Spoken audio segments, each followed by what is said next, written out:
I think I'm live. I don't know. I forgot to open the URL. Let me check.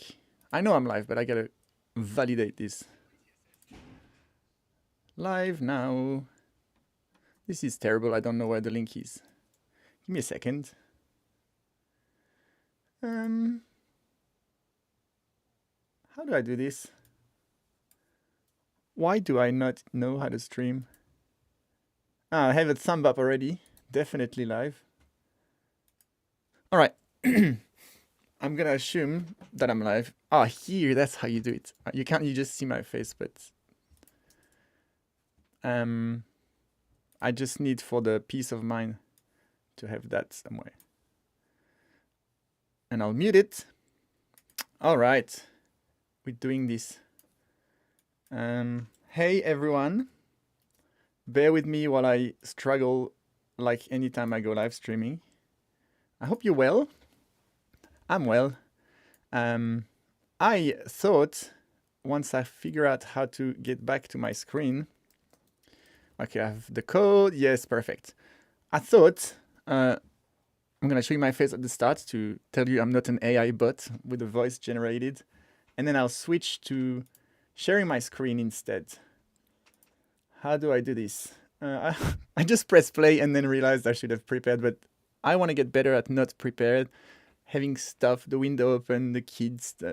Actually, the kids just left, but I was hoping to do it while they were here. I'm going to share my screen. Like this. And I'm going to onboard you on what we are doing today. So this is the SydJS website, upcoming website. SydJS is a meetup in Sydney, Australia about JavaScript. Surprise. And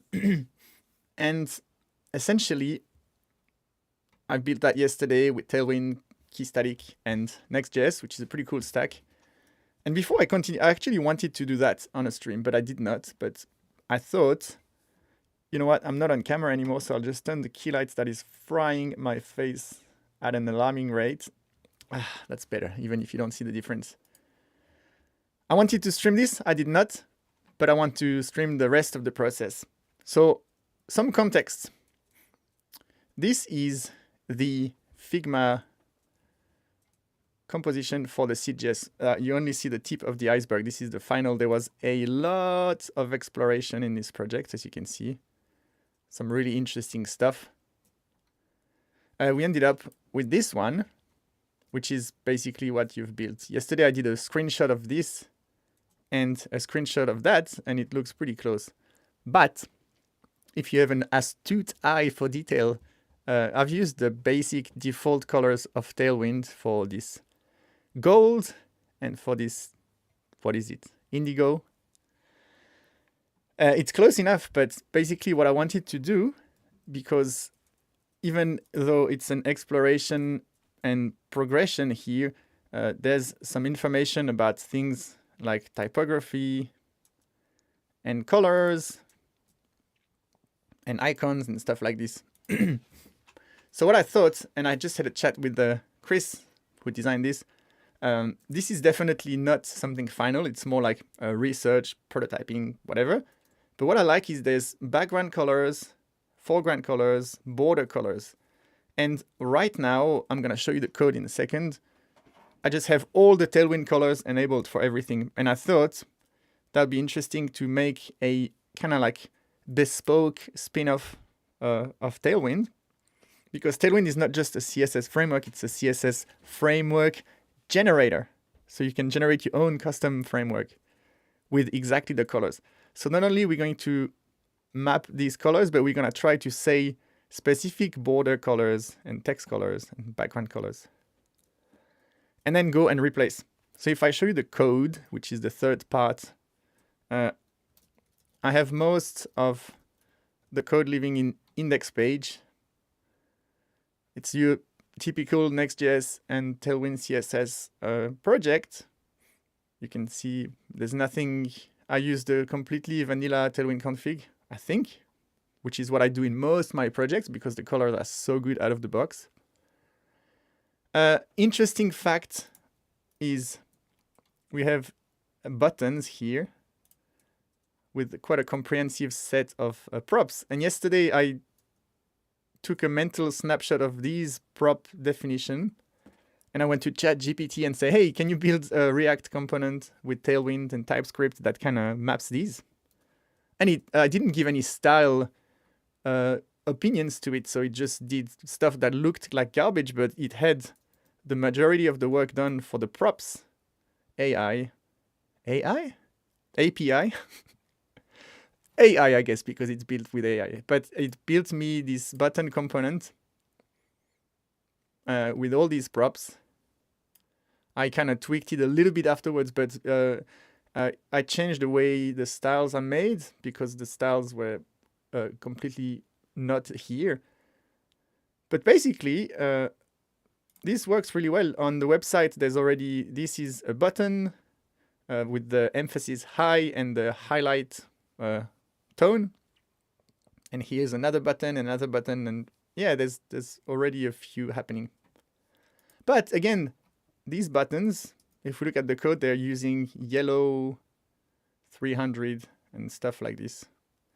There's a bit of repetition here. I'll change that. But what I was trying to get at, I don't even know where that is.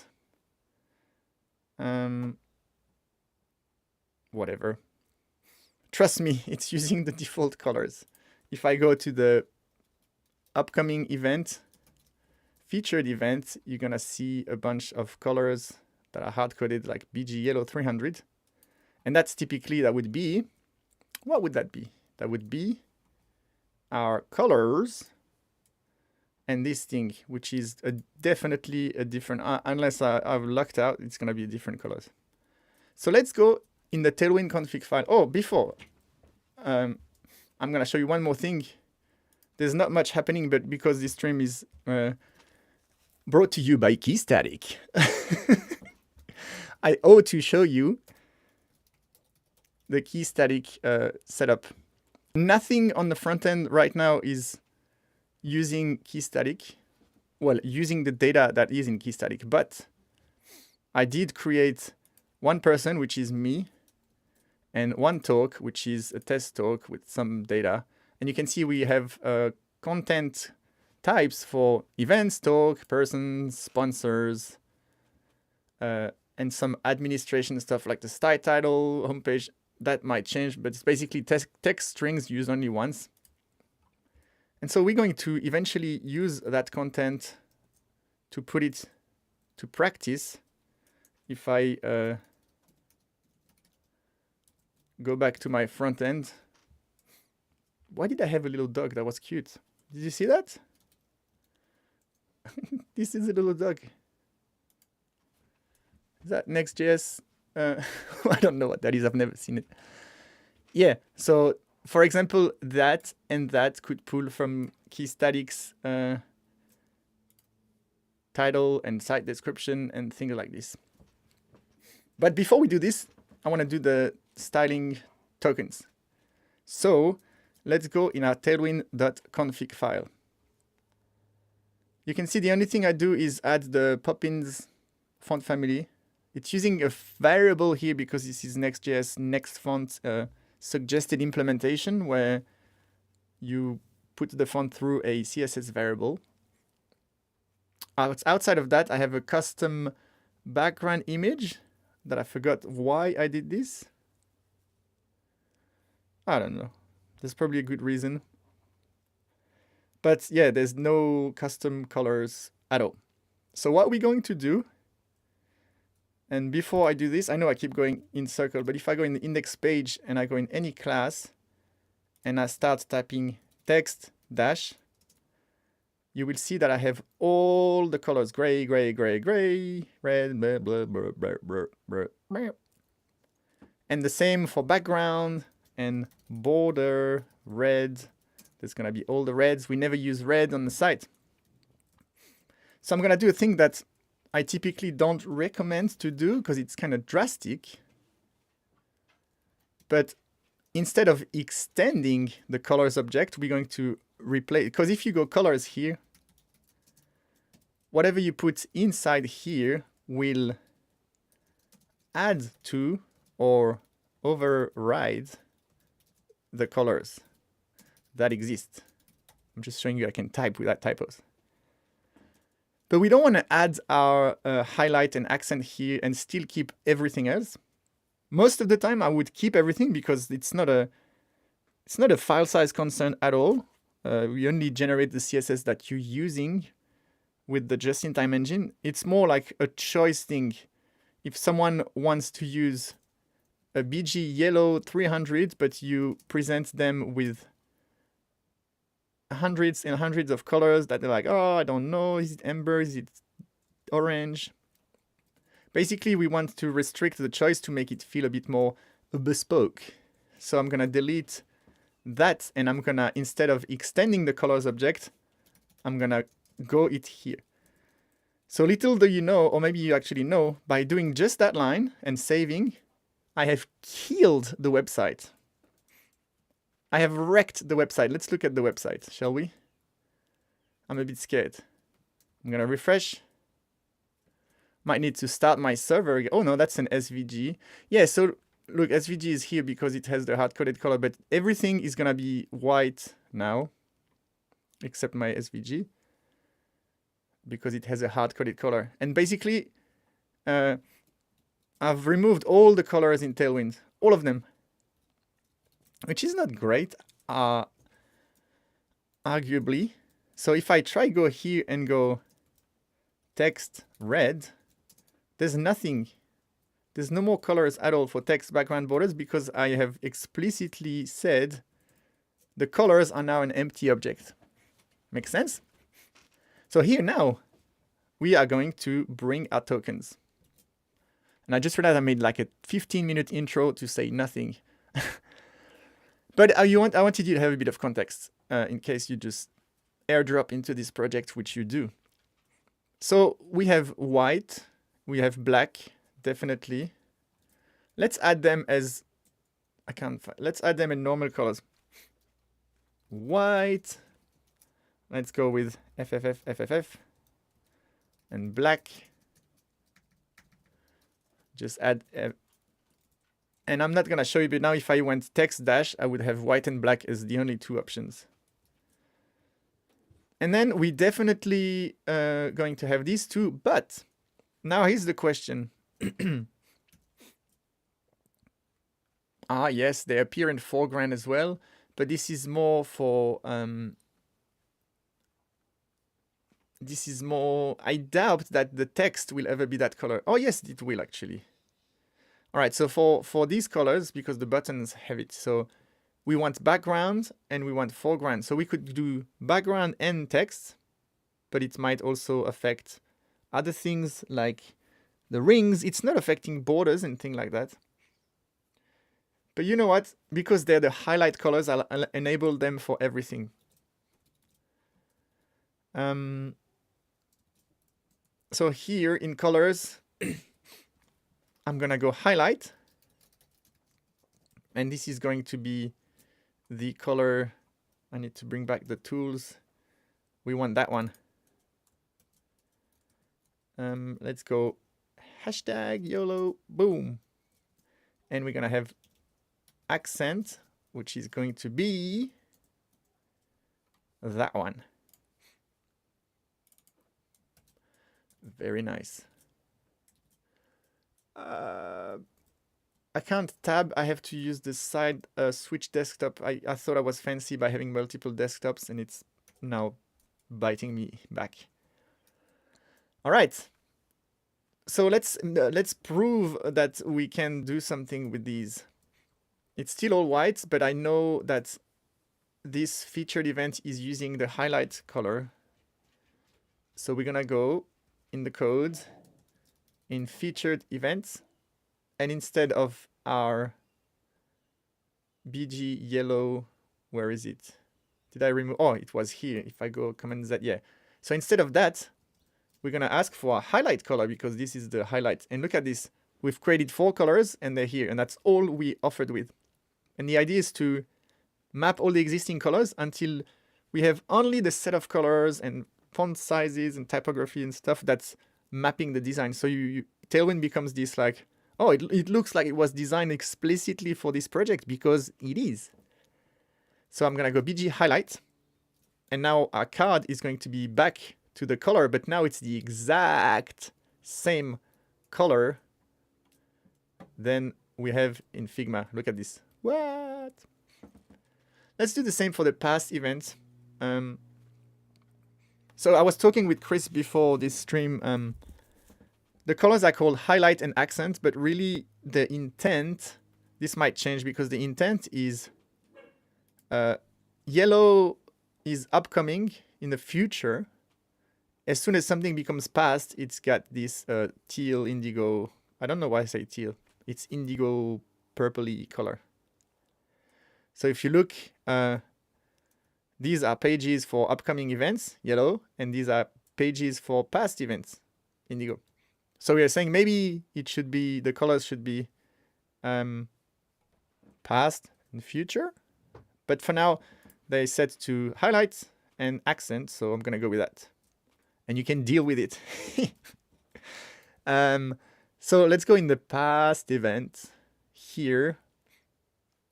It looks like we're not using some of the imports, but let's not worry about this. So somewhere I should be using not here, search here, indigo. Yeah, here it is. So again, BG indigo 300 out of the way. Instead, we have BG accent now. And ta-da! Look at this. Colors are coming back in the site.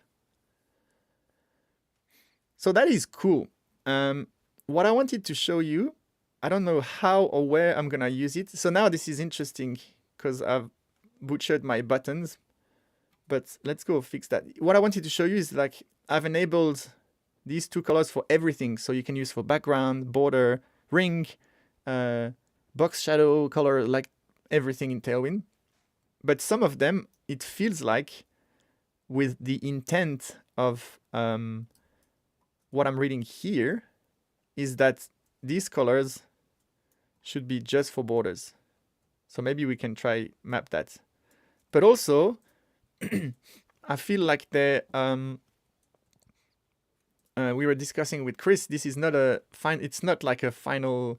I've seen Chris's work when something is final and ready to hand over, and it's brilliant. This is not, that's more like an exploration. And so I don't actually know if these are different than these. They might be the mapping of the same token for a different intent is what I mean. But let's do that for text. This is black, 3131, 6161. And then if I check this, black, 49. Oh, no, they're different. Okay, so let's do these three text colors so I can show you what I mean by only, so default, subtle, and placeholder. We're going with semantic names here. Tailwind config. So instead of doing all in colors, I can also go text color. I just realized, because I've started using TypeScript now since it's implemented, but this site was built before 3.3. So off stream, I will upgrade to 3.3 and do TypeScript. So you have a lot of autocomplete and all the good stuff. So text color here, we're going to go with default. Not default uppercase because we want it to be text default. If I was default, it'll just be text. It's kind of, I think. Default is black. Is it right? Let me check if there's comments. I always forget to look for comments. Hey, 7 people watching, 5 thumbs up. This is amazing. But what about comments? Comments. What have I done? I don't want to share that. I want to share that. How do I go to comments? Okay, this is, oh, okay, because yeah, it's showing me I think you can't see them because but Ecamm had the comments page on a different desktop, and so that's why it switched. So once again, I got beaten by my ID. Here are the comments. Hiya Hi Simon, I love watching you explain front-end development. The wife hates it. Sorry, I know. My wife, I get excited recently about AI and ChatGPT, and I was showing a demo to my wife, and she wasn't that impressed. Oh, she was, but yeah, it's a different. We're in a bubble. We live in a tech bubble, is what I'm saying. How's your puppy do? Oh, my puppy is doing good. As you know, actually, I don't want to talk about it too much, but we've lost one of our corgis to terrible poisoning. It wasn't fun, but the puppy, which is the son, is doing quite well. Quick off topic. Do you know a simple UI tool for channeling Tailwind colors for newbies like me? Kinda. We can. I'll try to think of it. Let's stay focused on stream. So default 0, 0, 0, and then we had faded, jaded. What was it? Subtle and placeholder. So let's do that. Subtle, placeholder, and then we're gonna build some stuff so we don't get stuck in just doing colors. So subtle is 313131. I don't know why I said it in this accent, but it is what you get. And placeholder was 616161, I think. Look at that memory going. All right. So by doing this, subtle and placeholder are only text scoped colors. So that means if I'm here and I go text subtle, it is a thing. But if I go BG subtle, it ain't a thing. It doesn't exist. Because we expanded the... what keys do I press? We've expanded text color, so it's only available for text. All right. That, however, is available to text as well, because colors enables things for everything color-wise. So what I was seeing before is, because we've killed all the... Let's try to bring the site back. So all of this is using black, so black still exists, or it's the default color, I guess. So let's try to bring back everything that doesn't work as it did. And to help us in this journey, I'm just gonna bring the design like this. So we have this button here, the text. And we have this button is actually, hang on, this is not the right page. Here. Oh no, this is white, blah, blah, blah. Yeah, I think we're good. It's just the button here. And yeah, this one, I don't know what happened. Oh, I've removed the transparent as well. That's interesting.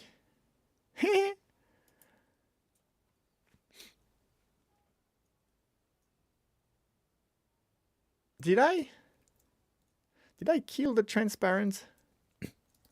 Let me comment that out for a second to bring... I'm curious here. Yeah, see how this one has a transparent border, and it looks like by culling to only these colors, I've actually removed the transparent peak, so now it defaults to black. Tailwind CSS. Actually, let's do it the nerdy way. This is where I can feel it. This is where this is going to nosedive into the abyss. If I go to Tailwind CSS node modules, Tailwind CSS here, the colors I don't think. Oh god, it's moved. Where would I find the default config? I haven't looked in there in a while, to be honest. Anyone in the comment knows default config? I just want to... actually, no, I'm not going to do this because this is terrible for my reputation. Tailwind CSS colors. Background colors.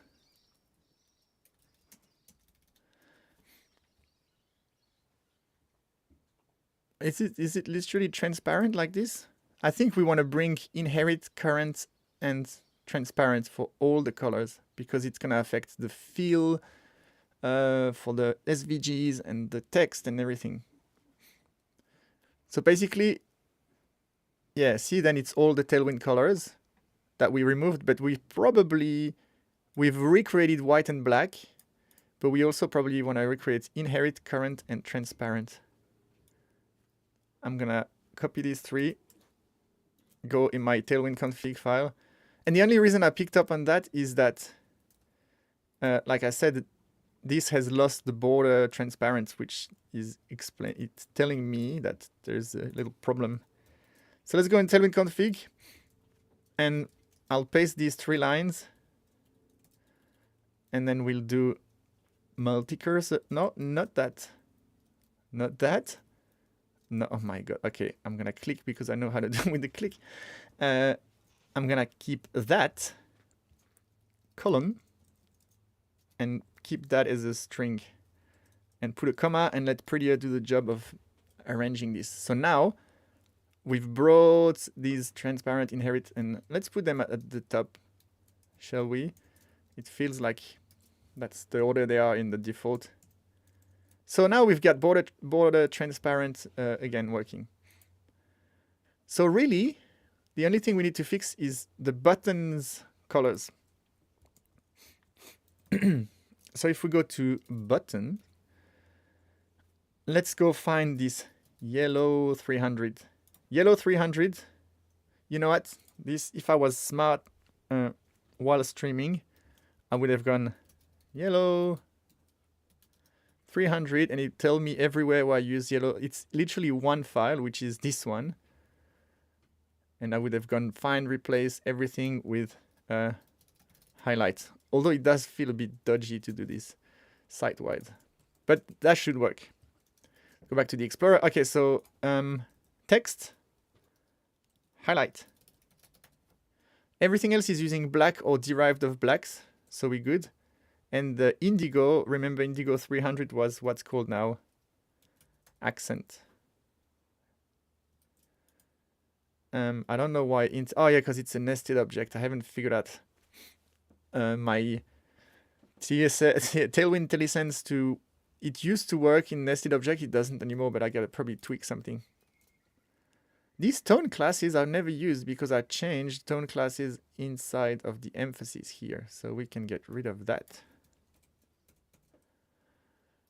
Basically, the tones are highlight or accent, and then it defines, it impacts how the emphasis looks like. So when we get the emphasis classes, we get, let me close the sidebar, the tone first and then emphasis.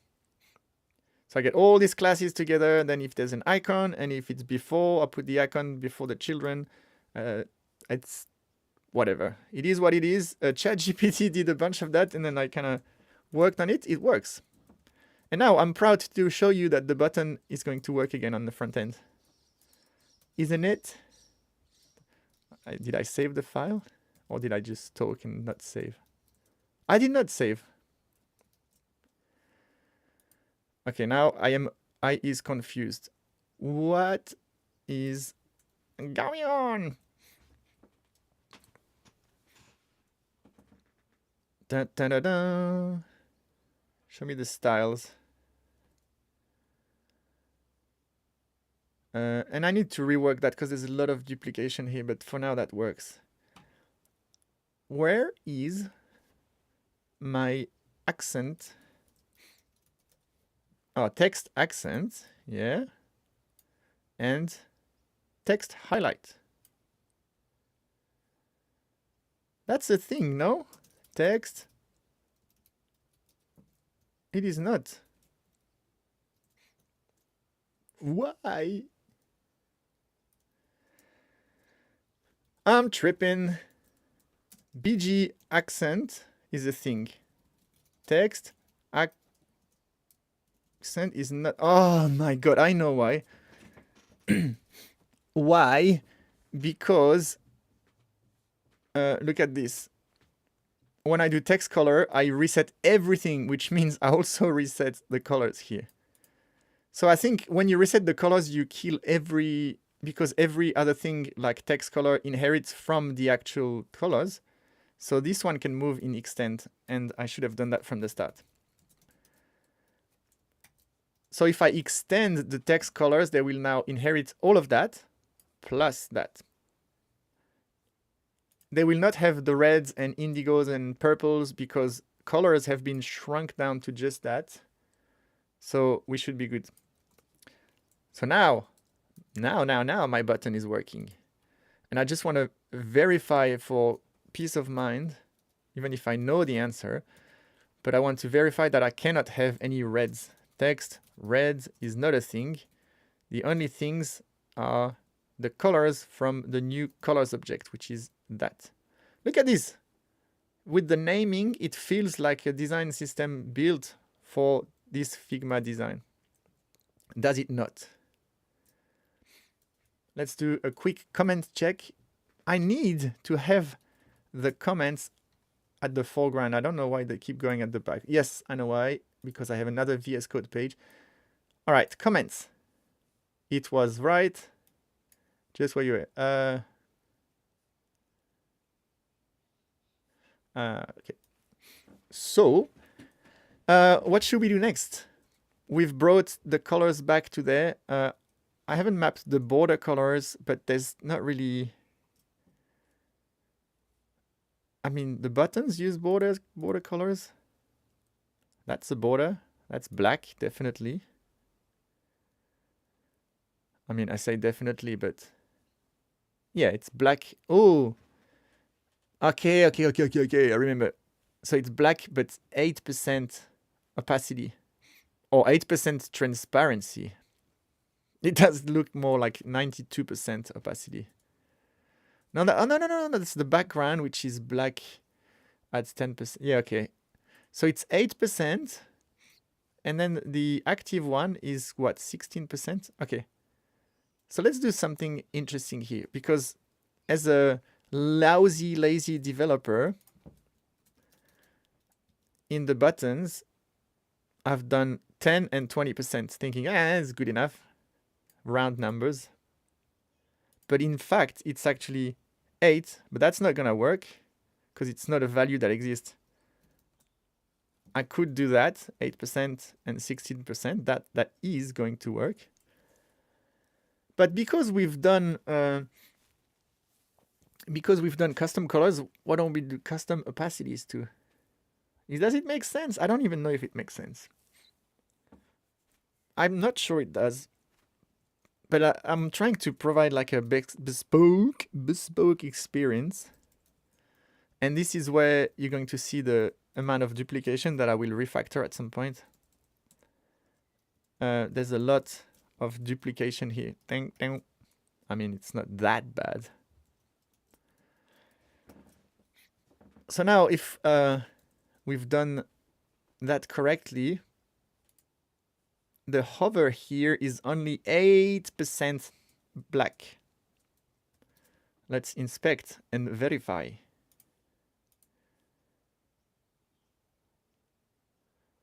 Hover. Bing. What happens on hover? We have the background of 8% opacity. Magnificent. So now we are pixel perfect in terms of transparency. Transparency perfect. Alpha channel perfect. So tell me in the comments what I should do next. There's a few pathways here in our adventure. I can build another bit of UI, which I know people will enjoy. I can pull some Keystatic data, which let's do that. You know what? I mentioned Keystatic in the stream, and I tweeted it from the Keystatic handle. So I ought to just do at least something simple. So if you remember, why do I have 2 local hosts? Yeah, so what? We have the site title and description feels like it's gonna be for the SEO purposes. But they are the same because I copied and pasted. But let's do this. We're gonna go in Figma, if I can work my way to, oh yeah, that was Figma. Let's go figure out the, what did I just scrolled 10,000 miles in the air. I think I can copy the text like this. Yeah, well, that was it, but this one has changed. So, yeah, like this. Save. And we probably want to update the site description as well. Yes, I know it's repeated fields, but they might be different. So, and this is everything you see is about to change. Think of clay or Play-Doh that we're molding into some shape. The design change, the content change, everything changes eventually. Very pertinent question. What is my experience with Arc browser? I absolutely love it.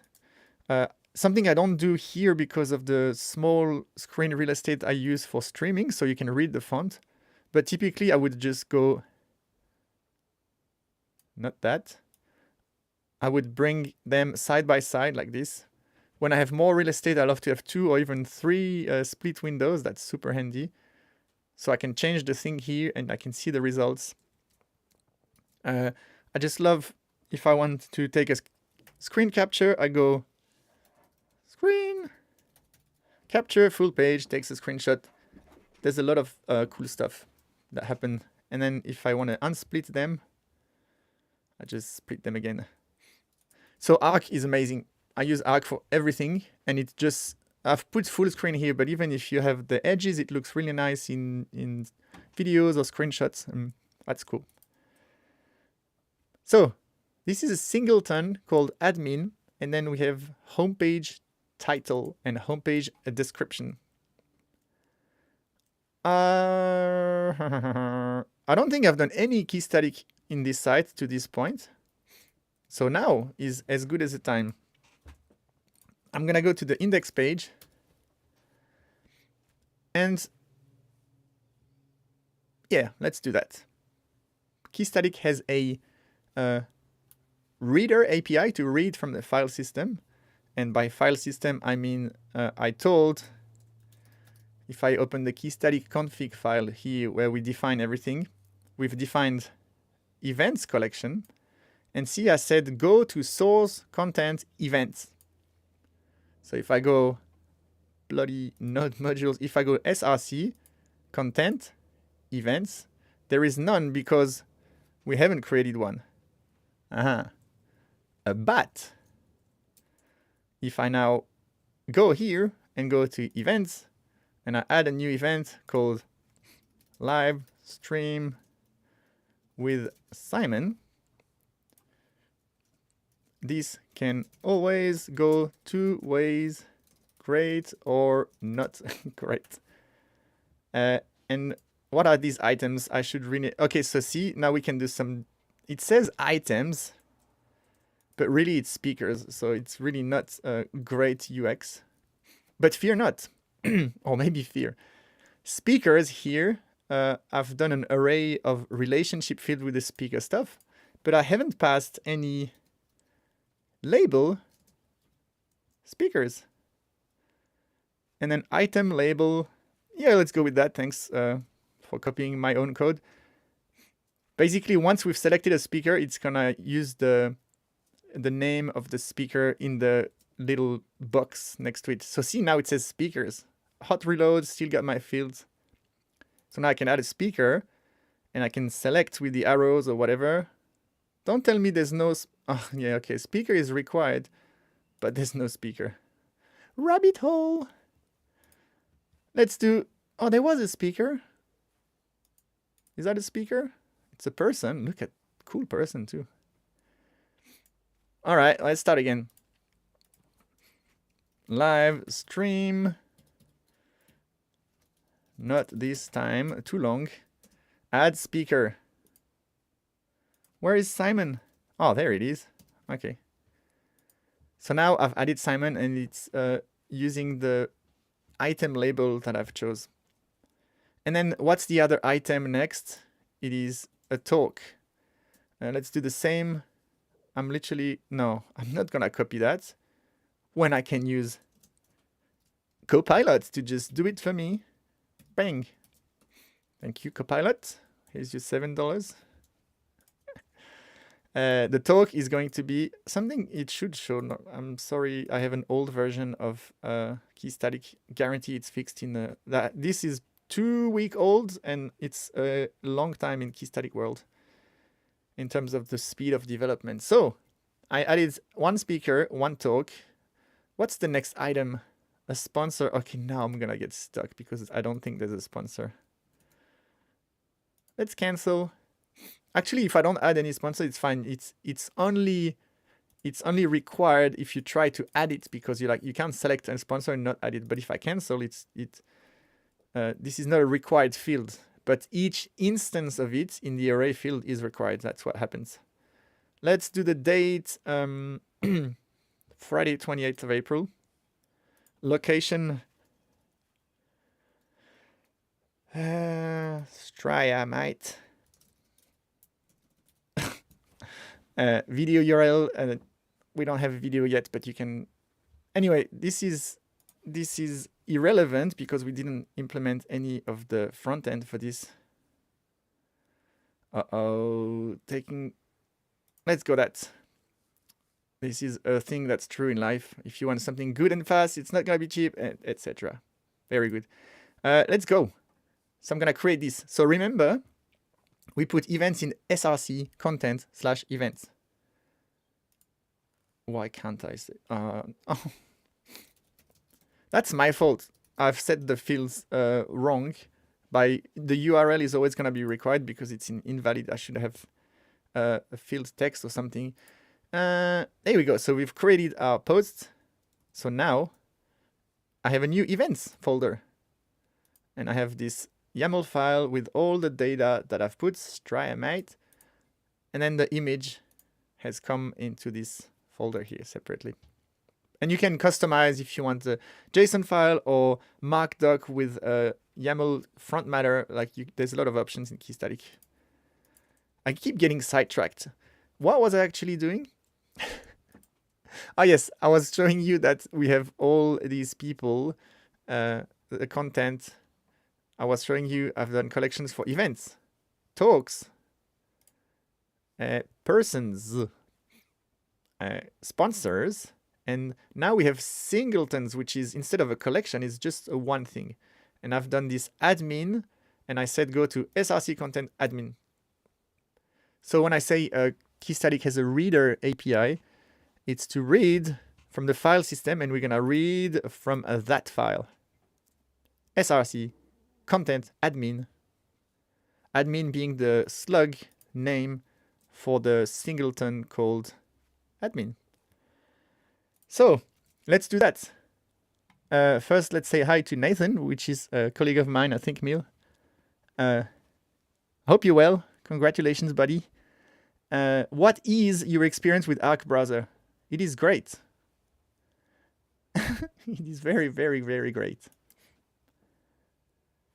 Ah, yeah. See, Nathan is with me.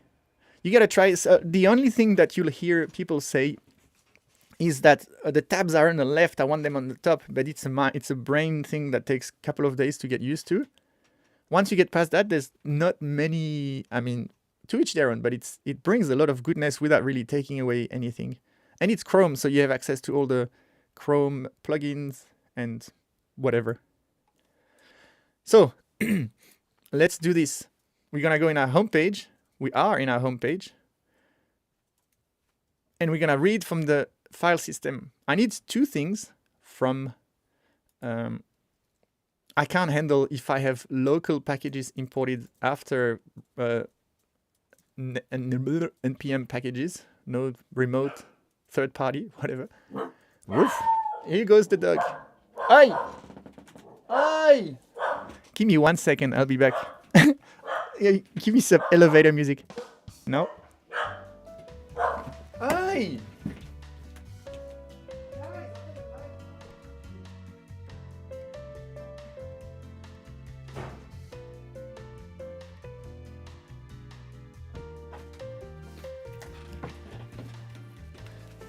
And we are back.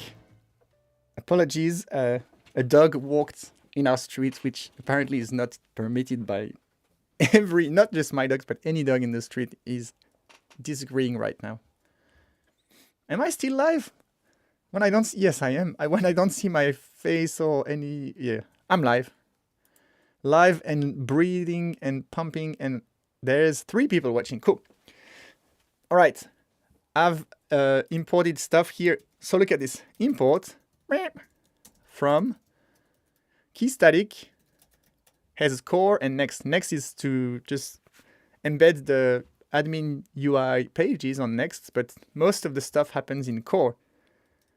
And then there is this reader and renderer API. Ooh, and UI packages. That might be new. I haven't looked at. I know what it is, but I didn't know it was there. So let's go in the reader, and we're gonna read. And to read, we need to, come on, autocomplete. Yes, we need the create reader. And the other thing we need is our Keystatic config file that we'll need to pass to that reader. It's gonna guess. I know it's gonna guess. No, create writer. No, that's not a thing.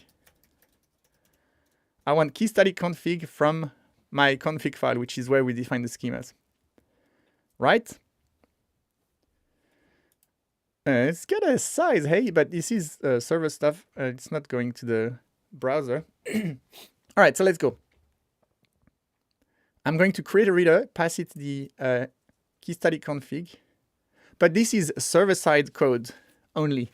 You can't just, in the browser, do your API route call file system. It's using the file system, so you can't just do in the middle of here, like, because it's gonna go fs.read file sync. I don't know what it does, but you need to do it in a server-only environment. Next.js, it is in. Last time I did a typo and got completely stuck. I think get, yes, function get static prop. Let's see how far, because I've done a bunch of Keystatic site. Let's see how far Copilot can take me. My bet is it's gonna try some BS with the name of what we're trying to read, but it's gonna know, it's gonna create the reader. Yeah, boom. But see, that's already wrong because you need to pass the path first to what your content is. Okay, now it's gonna try to read stuff. Yes, data is await reader that reads. But let's see, this is where AI sometimes, because like, yeah, cool, and then you have a bug and you don't know why, because render that reader that read doesn't exist. Const data equals, let's call it admin. Admin data. I mean, data was fine. Let's see. I don't like that. Const admin page. Admin singleton equals await, and then our reader has gonna be, it's going to have collections and singletons. We want a singleton, and then we want, stop trying to suggest wrong stuff. We want admin, which is our only singleton, and then we want to read. So basically we say, hey, reader, go in the singletons, find the admin one, and read it. Yeah. And because we awaited it, I can now, actually, let's return something for keys. Next.js wants a props object in getStaticProps. Otherwise, it ain't happy. But here, let's go console.log admin page. Let's put it in an object so we have the key value, so it's a bit easier. Okay, what have I broke? I know I've broken something. Yeah, I didn't close. The reason I know is because when I hit save, it didn't add the spaces like this with prettier. All right, so yes, that's when I broke things here.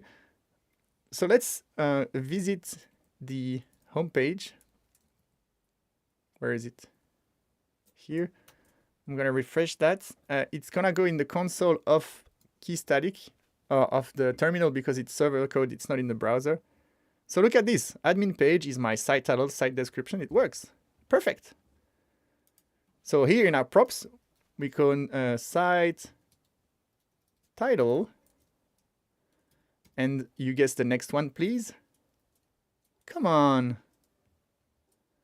Come on. Do I give you one letter like site description? Yeah, Copilot just needed a little nudge with the S.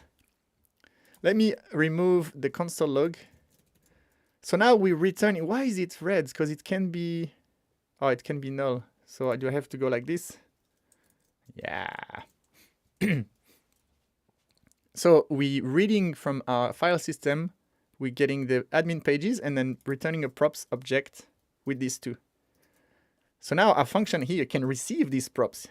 I could go props, but I can destructure. Running out of fluids in my mouth.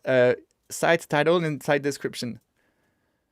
Now it wants types. The world of TypeScript.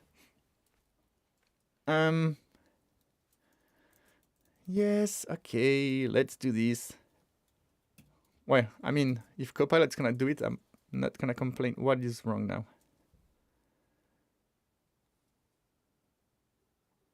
Is there one too many closing? Yeah. All right. So now we've typed site title and site description as a string, so component is happy. Although it's string or it should be like this. I don't even know if you can, yes, I guess yes. Because it can be null. Or an empty, no, it cannot be null, it can be an empty string. Oh, whatever. I don't want to talk about TypeScript. Neither does the dog. All right, so look at this. Now I can go here. And I can replace that with site title. This is going to be boring because it's going to look the same. Maybe not. All right, what's happening? I'm sure I've done a typo and you're all screaming in your heads. H1. All right, so it's not there. Site title,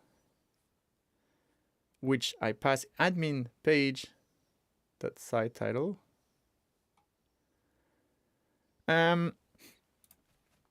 All right, intervention. My intervention is a pre-tag with JSON stringify. It's kind of like console log, but in the browser, a visual console log. You know what? I'll get all the props. So instead of doing all of that, take that TypeScript. Let's just get the props. Oh my god.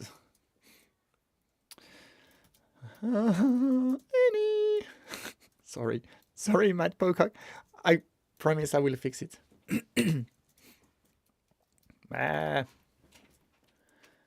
All right, so now we should have a site that says and there's some layout.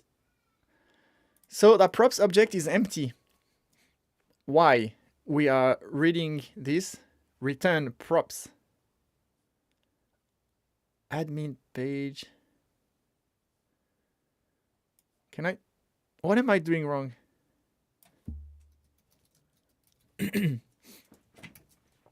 What if I return the whole admin page? Still empty? Oh no, it's here. All right, so I don't know, like live stream, I promise you, you make the serious mistakes. Do not judge because it'll happen to you. It will. Just you wait. All right, so props. Site title admin page dot site title. Yeah. Site description admin page dot site description. And actually I just realized I don't want that. I want the homepage title and the homepage description because they will change. Okay, because I had the autocomplete, I feel like this should work, yeah? Yes. I don't know. Maybe I had to restart. Oh, who knows? The demo gods is what happens. So now instead of, we can get rid of that. And we're gonna go here. Props, that site. No.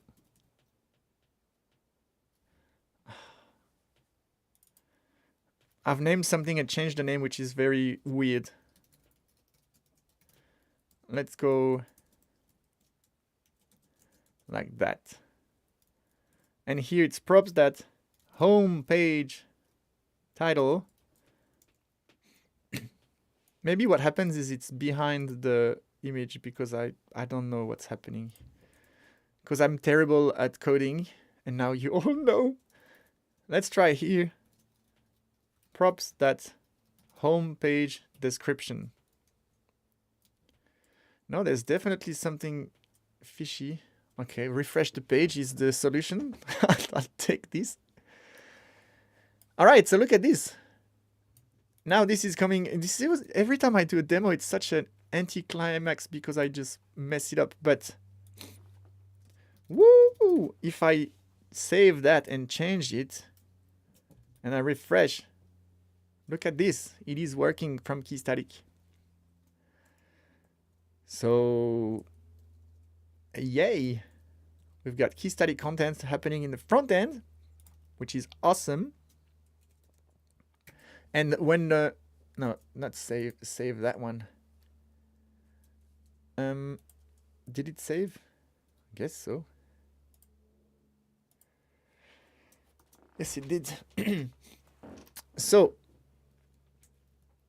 if we recap, we have a cool landing page with custom colors in Tailwind config. These are using the button components, which happen to be ChatGPT generated and guided by me and fixed by me because it was not usable out of the box. But this is a button too. Yeah, that's pretty cool. So it's like 12:30. I should really take a break and go have lunch, but I want to do something more.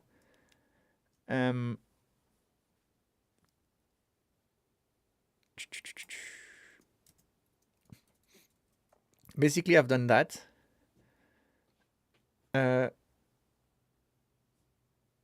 What I could do, let's not do models and toes just yet. I think I'll just do another page. Because I know people, that'd be cool if we have a page and then, I'm not going to have time to do that today, but have a page and then create some content in Keystatic. And Nathan is showing me, flexing on me with his TypeScript skills. This oh yes, you infer get static props type. So if you change whatever you return from get static props, it gets updated because it's always inferred with the latest instead of you manually hard coding. I love that. I'm trying to copy your code, but it's dragging your comments. So I won't do this, but yes, very good answer. So basically what Nathan is saying, rightfully so, is here, if you go infer, if you know how to type, infer get static props type, but then you need to pass type of get static props, I guess.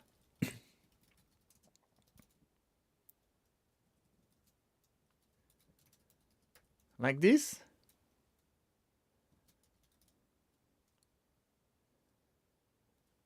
No.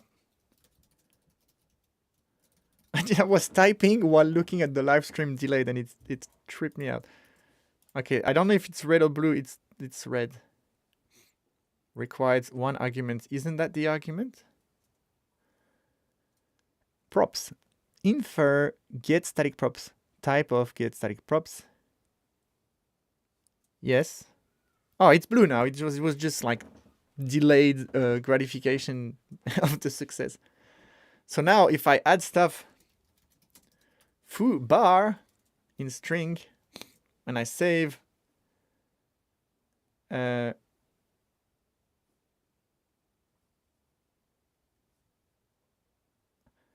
I hover over props, I think it's what it happens. Whatever.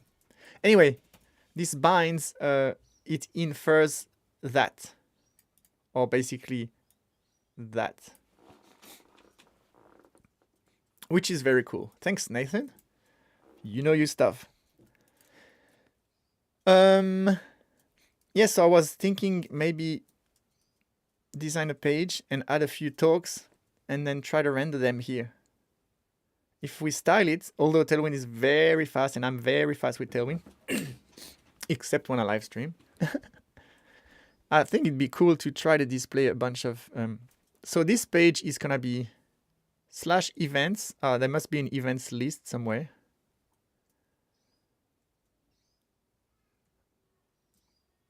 Events list.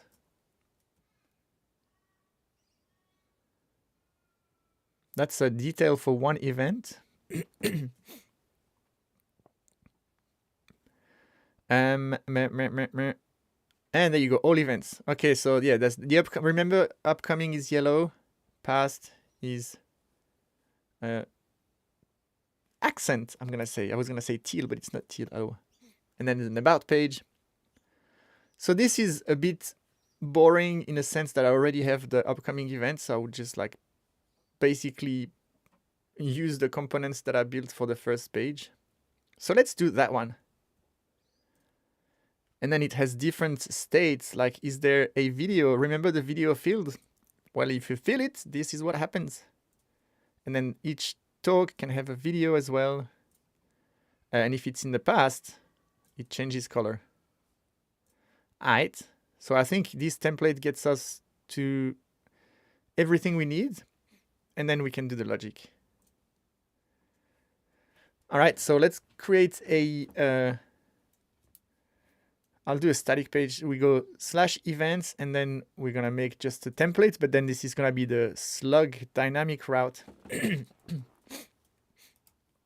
I'm getting very dry throat and blocked nose. It's winter. So file system src. We have our pages right now, and Emma suggested I use the app. We already use the app directory for Keystatic.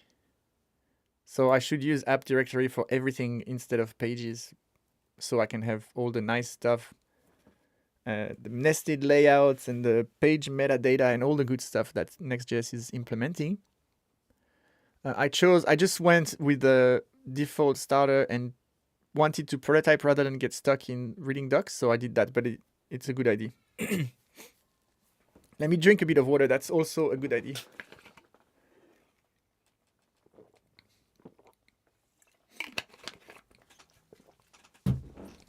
Oh man. All right, so we're gonna create a new directory called events.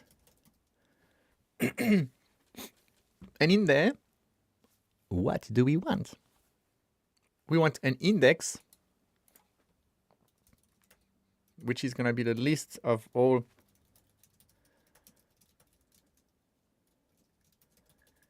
events.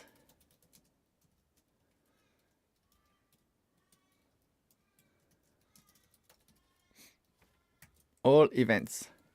Is there events page on the navigation? Yeah. So let's do that.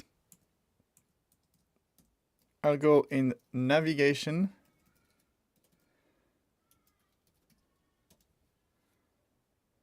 And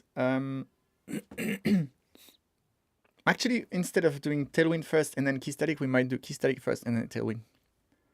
So that's our navigation. It's all hard-coded here. It should be an array with like array of objects with like page name, page URL, whatever.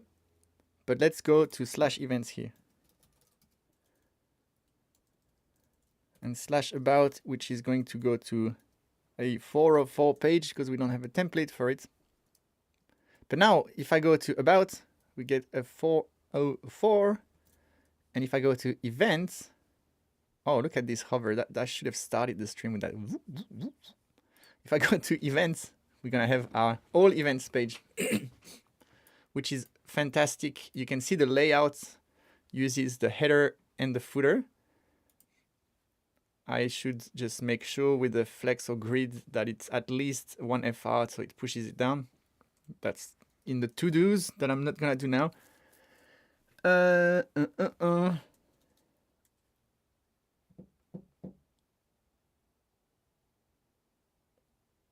What am I gonna do now? Events page.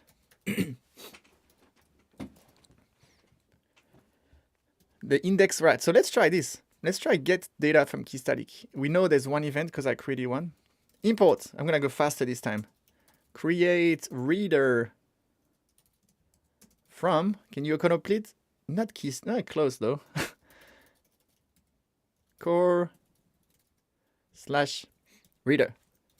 Import Keystatic config. Thank you very much. Now export async. Come on, you know what I want to do. I want to do get static props. Isn't it obvious? There you go. I want to create a reader. Yes. I want to not get the admin. It's getting better though. Const all events equals await reader. This time we're gonna go for, oh, look at this. It's kind of new, except I'm gonna show you something. I want to go to collections.events. That is correct. You see all our collections here. That read is not gonna work because to read you need a slug. If I do this, you're gonna see it's gonna tell me you need to pass an argument, which is the slug. And I need to know the slug, like my event. And before I know it, I can list all the events, which is going to give me an array of slugs. But there's a new API in town, a new method here that's called .all. Is there? All right, this is where I realized that I'm on a super old version of Keystatic Core 80. No, that's not old. You know what? Let's leave on the edge. npm I at Keystatic /core at latest and greatest. It's gonna bump from 82 to what, 85? 200? 89. Nice. Let's dev it up. So now, see, now it's happy. Events dot, there is all. And all gives you, you used to go dot list to get a list of slugs, and then await promise that all, and you had to go read with the slug pass for each, and then kind of construct your thing. And then there was even one more thing you'll see in that all. Now that all gives you, it knows you want everything, so it gives you all the entries. And then there's still an option. It's called resolved linked files. So basically some content types are by default written as an async function that you can use to get. That's useful if you have a lot of content and a lot of different files to read from. It's, instead of doing all the work to get everything for you, it's just giving you the bare bones, minimal, and then you can go and fetch it. But if you know, hey, I'm working on a site, it has like 3 events, 4 people, give me everything, I don't care, it's not gonna be slow, then you can say resolve link file true. It's for things like rich text document fields and other maybe images as well, I don't know, yeah. Basically, .all with resolved linked files gives you everything. Like it's literally go get all the entries and give me all of the content for each entry. So you can get everything in one like this. So like we did before, return props. And let's just pass all events, all events. And now I'm gonna make, if Nathan's still watching, I'm gonna make Nathan proud. I've lost my comments. Cannot leave without comments. Oh no, does it mean I'm not live anymore? Where's here? Oh no, I'm live. Browser used.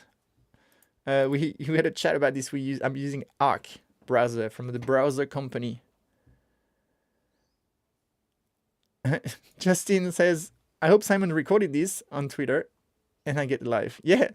Yeah, well, the first part I did not record and I was like, I should have. So I've done it. Nathan, if you're watching, watch this.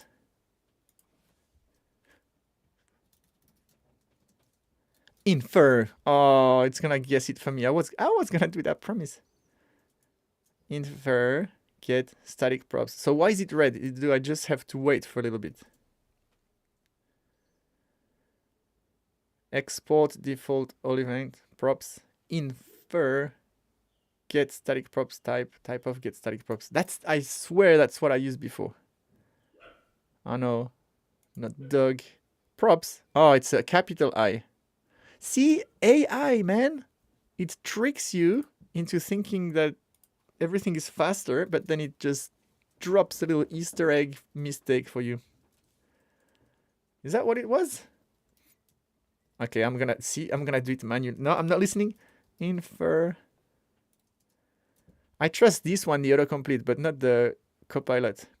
Info get static props type. We'll never know. We'll never know what was wrong. I think it was exactly what it was, but oh well. There was probably like something like get static with 2T or some way someone did a mistake and put it on the knowledge base of Copilot. Nathan, are you proud? Import it from Next. Well, yeah, it did it here. Nathan is like copiloting me in the side. And capital, yes, we figured that out. Yeah. All right, so now look at this. Let's do an ordered list. Before I do anything, class name equals max width 5XL. MX auto to center it. PX4 to not touch the edges of the browser because that's a tragedy. Empty 12.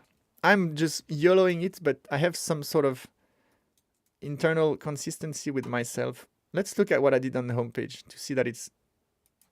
Okay, first of all, let's remove that. MX Auto, I had 6XL, PXX 6, sorry. And no... There goes the consistency. Okay. This is where you create a container, but basically let's go with 6XL and PX6. I don't think I did the margin top.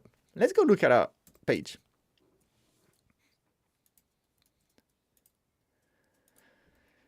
I borked it when I did the wrong get static. No. Oh, maybe it's a different port now because I was on 3001, but now it might be 3000 because I've closed other server ports. Look at this. Da, da, da, da, da, da, da.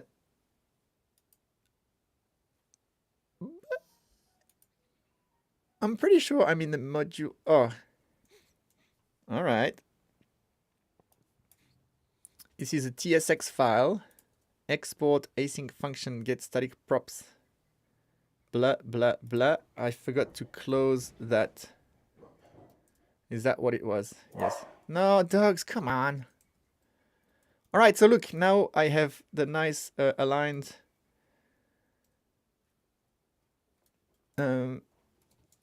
I feel like I'm good at Tailwind until I press go live. Let's copy that. Ta ta ta ta ta ta. And we're gonna go in our all events. Events. Nice. But I had this empty. Well, the homepage has a 40 padding for the hero, but that's a bit too much. So let's go. I usually go 20 or 16 or 12. I feel like 16 is gonna work nicely. All right, events. Let's have an unordered list here, and we're gonna take all our okay, let's do the game where we do Copilot stuff and we get stuck. I want an li with the key, the event ID, but there's no ID on the event. Dude, let's see what we have in the events before we do anything. pre-tag, JSON. Can you autocomplete this one? That would be helpful. That, come on, guess what I want? String. I'll give you S. Oh, come on, Copilot. All right, what I wanted was all events. I thought that was pretty predictable. And then I always go null 2, which means it's got indents by 2, the pretty formatting. How many times have you seen my background because I have a gap? Okay, code left, browse on the right, Figma on the right. Remember, brain. Did I not press save?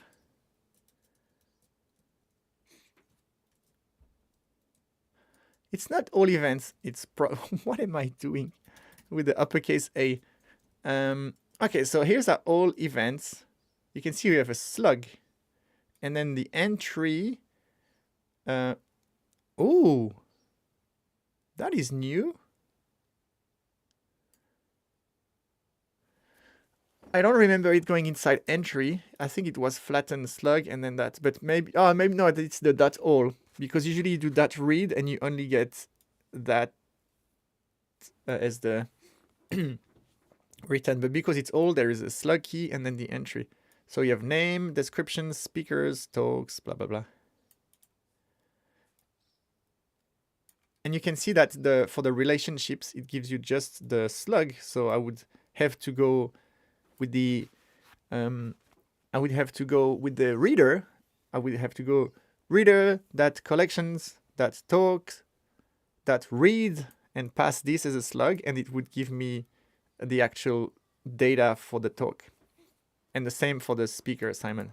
So that's how you go get nested relation. Because the relationship is just a reference to the slug, which then lets you do the thing that you need to do. But let's just maybe bring that back. This is why I said even that ID doesn't exist. We can use even that slug because it's unique.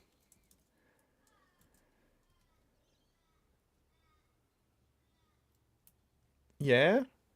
Although I'm gonna have to import. Why? No. Okay, I know why. Because it's old tech, old Chat GPT. It's not even. I don't even know what's what. But AI is mostly trained from a bit outdated stuff. So it's using the next link you needed to. What I'm importing now. You needed to have an anchor tag inside the link tag, which was kind of weird, and now you don't need anymore. So here what I want is, I don't want A, I just want event.title. And I guarantee you it's not title, it's name. Sometimes Copilot is actually, yeah, see, it's name. It's slowing you down because of, I'm sorry, GitHub, if you're watching, which I doubt.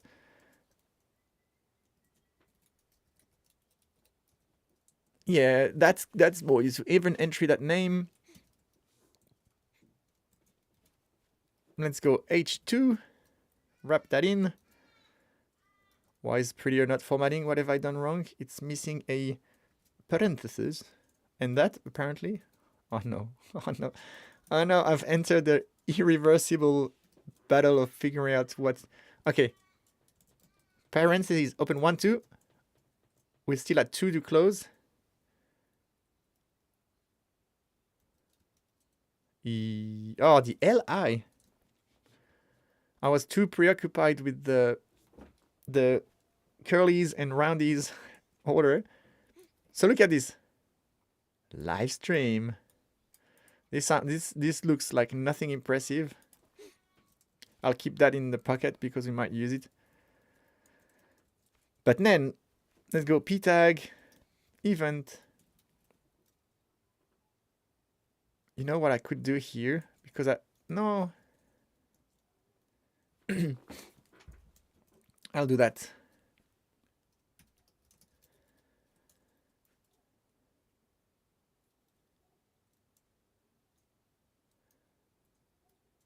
Do I want to do that?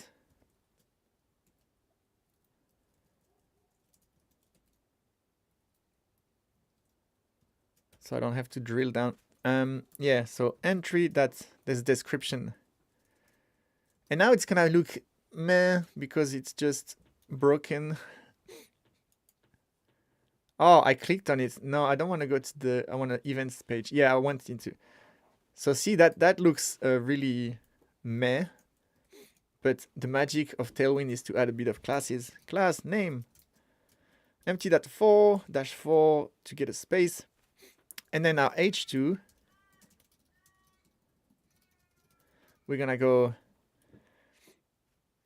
text to Excel font semi-bold. Oh god, there's so many stuff on my screen. And then here, everything that makes it look good is just add empty2 here. And then text, slate, 800. We just seen there was a Figma comp with some colors and now I'm putting random stuff, but trust me, it ends up looking good. Look at this. So to make it look a bit better, we're gonna go create a couple more events. Let's go to events. Oh, it's 3000 now. I hope you still here. Yes, you hear.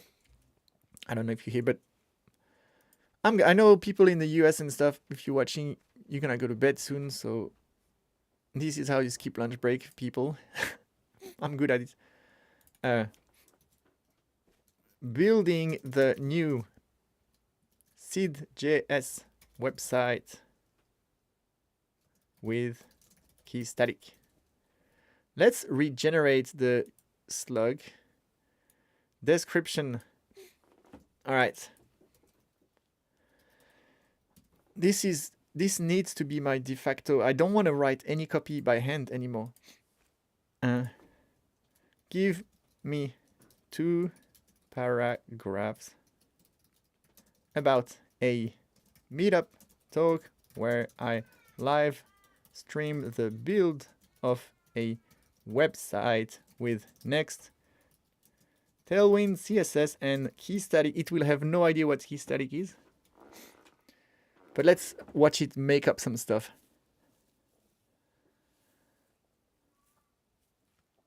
No. I said 2 paragraphs, but I didn't mean 20-line paragraphs. Look at this. Before it finishes, make the paragraphs shorter, more fun, and enthusiastic. So when I write, I always get a bit excited and put emojis. But if you ask that to ChatGPT, it's like, got it, and it cranks. Stop talking, my god! It cranks the thing to 11. So in my head, when I say more fun and enthusiastic, it's gonna be, hey everyone, I'm looking forward. But it's gonna go like exclamation marks and emojis every 2 lines and electrifying meetup. I mean, that's not too bad. Okay, I eat my words. Stop. I want you to stop here. A paragraph should be, yeah. Action-packed session with Next, the powerful React framework. I want to see what it says about Keystatic. The ultra-fast static site. Hey, it just guessed from the name, I guess. Or we're doing some good brand positioning. All right, this is good. I'm going to copy that. Yeah, you can see the button component. What?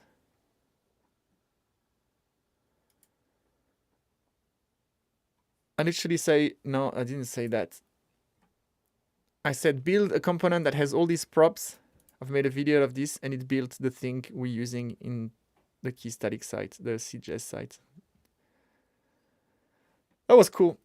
Anyway, moving on back to here. So the description now is going to be that, which is way better.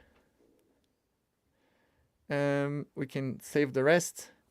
It has an image too. So already with that change, let's go. It should be a bit more interesting on the front end. Yeah, so here I'll give you a few design tips. We could have a grid. Actually, I forgot that we actually have a design. But what I was going to say is see how it's like 3 lines. let me show you something cool about Tailwind. There used to be a line clamp plugin. I mean, you could always do, what is it? You could always do, what is the word when you put ellipses? Oh my God. Text ellipses? No, truncate. You could always do truncate, and it would truncate the text on one line. So at the end of the line, you know what? Let me on the LI add a max width of XL. So it's just kind of, yep. So it would truncate in one line. And then if you wanted multi-line truncation, you needed to use a first-party plugin called the line clamp plugin. And then you could do stuff like truncate with 3 line, 4 lines, 7 lines. It is now into core. But I guarantee you it's not here. Oh yeah, it is. I thought I was gonna not have the version old enough, young enough of Tailwind. See, now you have a line clamp from 1 to 6. So if I go 2 lines, it's gonna clamp after 2 lines. And if I go 3, 3. Now you see it goes up to 6. I don't know even if there's enough text. Yeah. So if I wanted 7, you can simply just go like this arbitrary value that is going to add a line clamp 7 instead of I would not extend the config for line clamp. I don't even know if you can. I guess you can, but just do that. Look at this. Unless it's a very specific, you clamp everything at 17 lines, then it's a design decision. But now we have 1, 2, 3, 4, 5, 6, 7 lines. All right, so let's go to 3 because this is what the design kind of tells us. I mean, it's kind of nice if every event has that. So what do we have here? It says talks instead of events. And this is where then, if you want to, I know some people want to see how I rock Tailwind when I'm serious. So typically I do that. I select an object and then I press Option and it tells me the gap. So you see the 80 here. 80 is 20, empty 20. It's going to divide by 4. It's going to be the value. So if I go on my H1, here I had empty 16. Actually, I want 20. So 20 is going to be 80 pixels or 5 rems. And then what I should really do, instead of looking at the font size and weight and stuff, is go set up the typographic elements. I won't do that now, but it's the same process as colors. You look, you expand the config file. But for now, let's go in design prototyping mode. Basically, I look at the font weight, 700, and font size 40 with the line height of 1. This is all I need to do, yeah? 700, 40, 40. So in code, I have text 3XL. I can guarantee you it's not going to be 40. It's 30. Actually, I know, and that's why I'll extend it later. There's 36, and then 5XL is 40 something. So I'll go 4XL, which is just a little bit smaller, and the line height is 40. I have never done that. I would not do this, but I think you can do that. Can I do literally that? No, you can't, of course. Yeah, you can. But you can't pass the... Oh, maybe like this? No, you can't do that. Stop watching.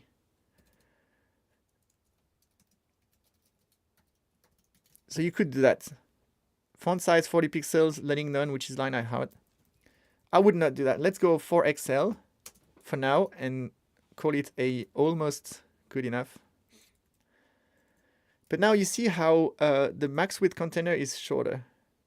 That's 6XL, and that's probably, again, I would measure, but measuring is not always fun. It's fun at the end when you want to make everything perfect. Here, I'll go max width 4XL, and because it's MX Autos, it's gonna indent in a bit. I just realized there's that card on top. But let's ignore it. Let's do that section. You tell me if you think it's silly. I think it's good value for you to see how I build the UI in Tailwind, and then we're gonna create a couple of more events. So there's the title. The title is 24, 32 line height, and 700. And that's an H3 because it's no, H1, so H2, yeah. Wait. Text for Excel was this one. And 700 was font bold, which is 700, so that's good. And now I forgot everything. This one was 24 and 32 and also bold. So instead of semi-bold, I go font bold. Let me put my glasses. My eyes are really good, but they get tired after a while. That's what happened when you're 42. Ooh, this is bright. Come on, I gotta show you my face for 1 second with my glasses. I look super smart all of a sudden. How do I add my face? Yeah, yep. And then put the lights again. Hey! Look at this. Professional, convincing. So we're going to build Tailwind CSS, Keystatic, and Next.js. Let's get right into it. There you go. Why did I do that? Bye! Yeah, this is me, random stuff at random moments. So, I forgot what I was saying. Font bold, and the text here, it's 24 and 32, I think. I almost forgot it. So, if you don't know your flex, your Tailwind tables, you can go like this. 32 is going to be, again, see that it's in between. I'm going to go text through Excel. It's really telling me that I should do the typography stuff. But now we got this really close, but then see what I said before, 48. This is the most key skill when you build design, not just Tailwind, everything, is to inspect the vertical spacing between elements. And then the padding, if you have a button, like if you are looking at this thing, you can inspect instead of just guessing, you click on it and then you press Option and you can see like 16 on the side and 7. So 16 would be PX4 and 7, it would be the designer made a mistake and it should be 8. And so it would be 2. Well, you could talk to the designer before assuming that. But most of everything is scales of 8 everywhere. This is same. You would like, what's the highest element is this upcoming thing. Why can't I select it? And then you would look at the, I don't know why it's not selecting. To see the padding on the left, you would do like this, 64 and then 156. This is how you do everything. So we have 48 between this and that, which means it's 12, yeah? If you do maths in your head. So I had empty 4 here, but I need empty 12. Oh, Michael Jordan, 12, which is like 48 pixels. So now we're gonna have this correct spacing. And then the next thing you do is, okay, there's this, then there's the avatar that we're gonna do with Keystatic. And then our paragraph here is text LG, which is 18, normal font weight and 24, and the spacing is 25. See, that should be 20. It is 24. I don't know what 25 was without the underline. So 24 in your head is on the paragraph here. So it's 24 divided by 4 is 6. Empty 6 is 24 pixels. Yeah. So by just doing this, and the text was text LG, which is 18 and 28. So look at this. We had 18 and 24, yeah? So if you want to do that, because the default line height baked in LG, 18 is right. Come on. Why?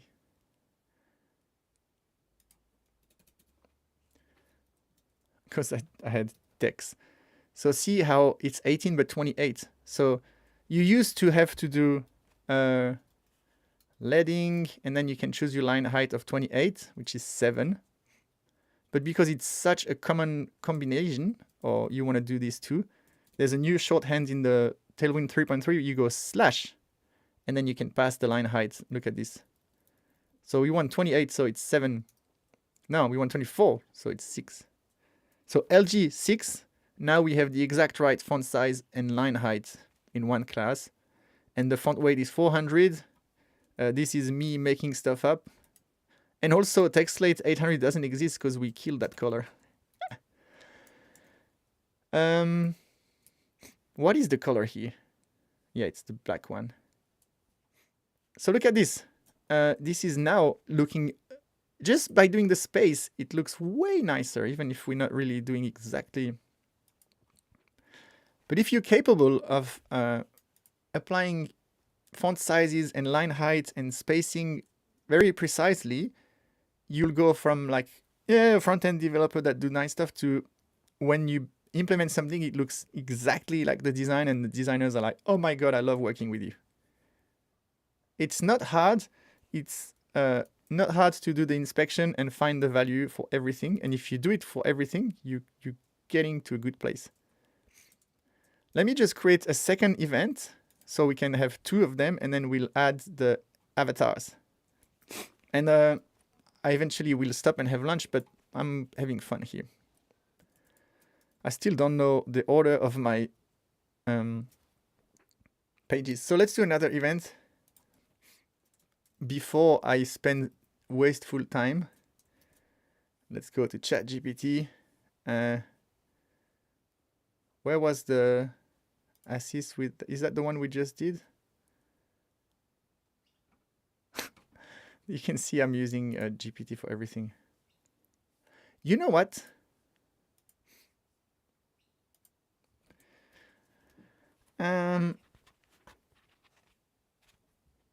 Yeah, no, let's not. I was gonna make it to generate the YAML files and stuff, but this is a rabbit. It's gonna work, but it might be funny. Create 3 tech meetup talks, JavaScript, tech meetup talks. Each should have a 1-line title and 3-line and 1 paragraph short. Otherwise, ChatGPT thinks a paragraph is 25 lines. Description. They should be mesmerizing and unique.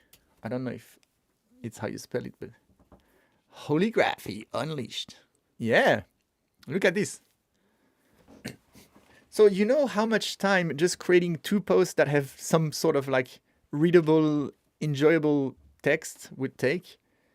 Not much, I guess, but still like 3, 4, like it beats Lorem Ipsum and it beats what I had before, like not now, this is title, and it doesn't look good on designs. So I'm gonna grab the first title and description. We're gonna jump in Keystatic, add a new event. I'll paste the description first so I can cut the title. I'll do the title without the quotes. You can see and we won't add anything else. It's gonna probably say something is mandatory. Yeah, the date.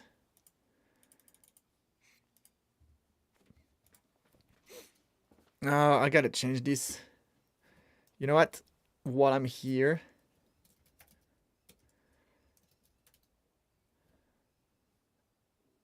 what are we in? Events. Events. Schema. Talks. Label. Video. Yeah, video. That's what it was. Video URL. Let's just fill that text. So now it's still here, but it can be empty. Boom. All right. Now I have got 2 events. Let's add another one. Why did I press all these keys? Second. No, I'll do like I did before. You know what? I'm gonna be even, I don't know if it's smart or not. I'm trying to not come back in this page. So I copied. It's not gonna work. Yeah, it is. I spaced all this. I'm gonna grab the title here, paste that, and then I'm gonna keep that, delete the title, and cut in my clipboard the title for the next one. What do you want? The date.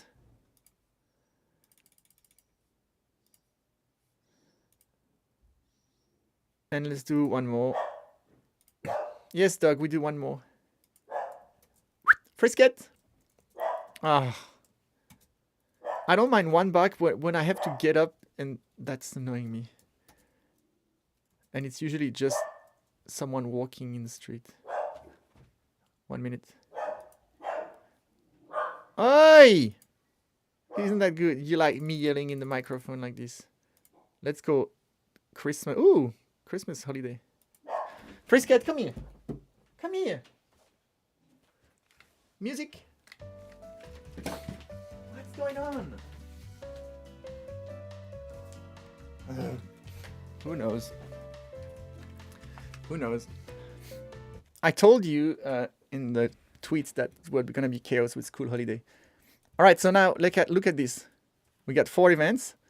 What's very exciting is if I go back to the page, I remove that, remove the side bar, and I refresh.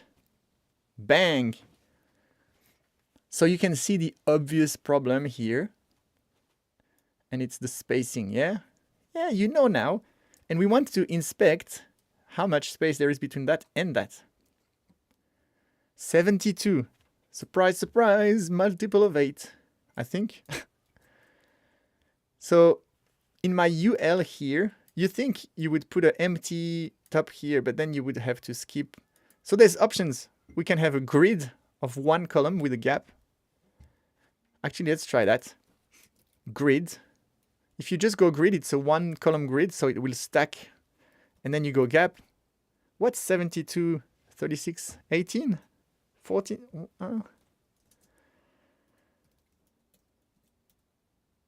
18. Is 18 you think? I don't think. I think there's 16 and then 20. Let's go 16. An opportunity to expand the gap spacing scale. Actually, look at this. Because gap is using spacing, you can see that there's 16 and then it jumps in increments of 4. We do want 18 though. I'm adamant. The designer has come back and is very not happy. Oh, actually, it looks great. It's not happy at all.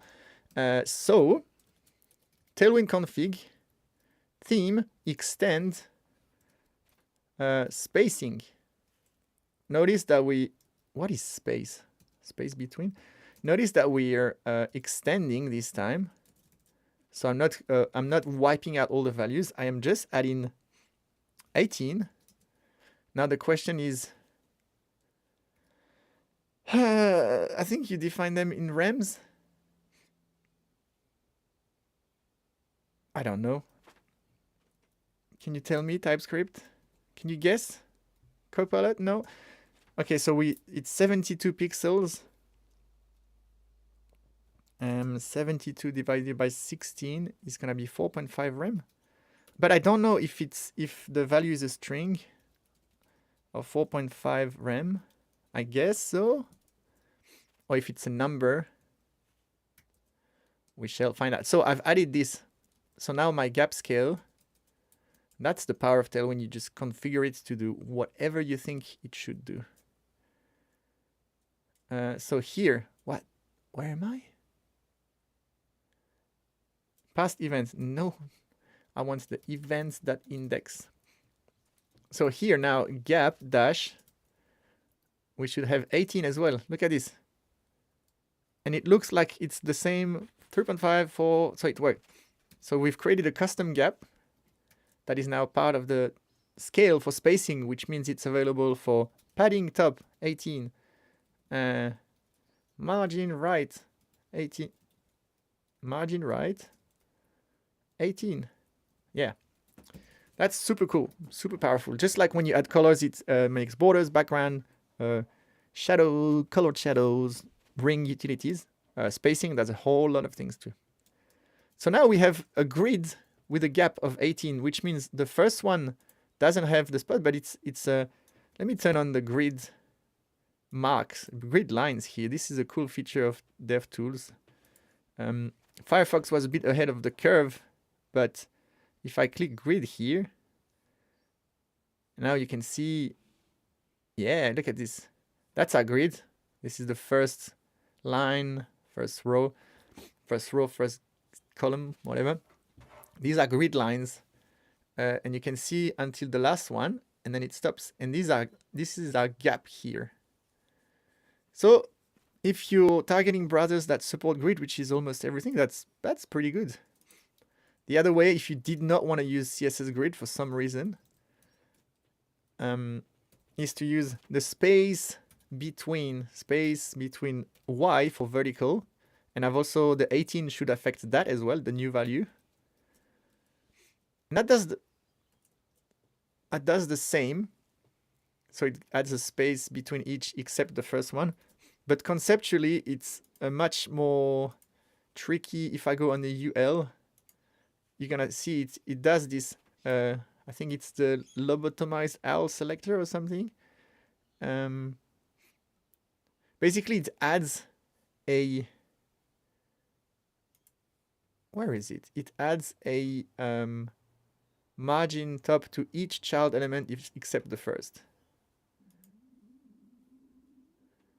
So now the first li has nothing, but the second li has this margin top, and it puts you sometimes in situations where you're like you would try to go empty 2 or empty 20 here, and it would do nothing because the parent is more specific and wins. You can see it here. Space-wise, it's like, so if it's not hidden, and then the sibling selector is not hidden as well, so it does that, so it skips the first one, and then it adds this calc stuff based on the CSS variables internal for Tailwind. So that works. If you use grid or flex, I think, every time I click it goes in there because it's an actual link. I'm gonna go back to grid because I kind of use less and less the space between, but I thought I'd show you. So now let's look at what we've got.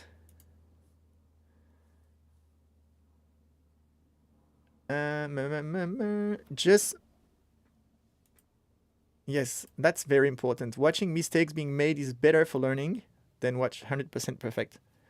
If you want to get into streaming, let me tell you, you will make mistakes. You will make typos that everyone is obviously seeing except you, because you've got this infrastructure of running the stream, making sure it works, checking the comments, checking just talking to the microphone, telling the dogs to stop barking.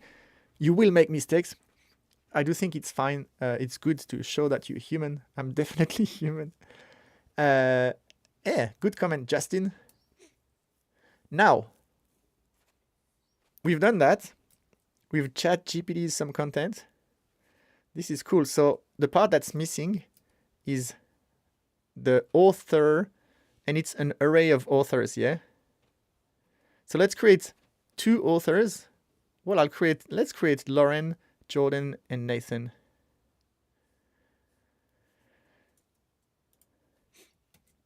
So I'm going to go back to Keystatic. I like that it's a mix of Keystatic and Tailwind and Next.js. That's how it should be. So let's add Lauren.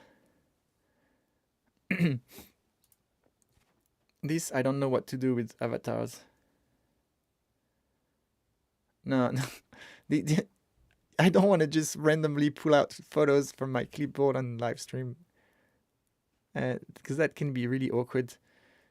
Do I have some downloads? I mean, this is the same. What is that? Yeah, my office, my old office. But it could be really literally... Yeah, well, that's cute. Cute. Let's add Lauren with... This is T-Rex, my puppy, and this is Flex, RIP Flex that passed away. Let's do one more. Oh, here comes the family. It's gonna get loud in here. Nathan Simpson. So let's add an image as well.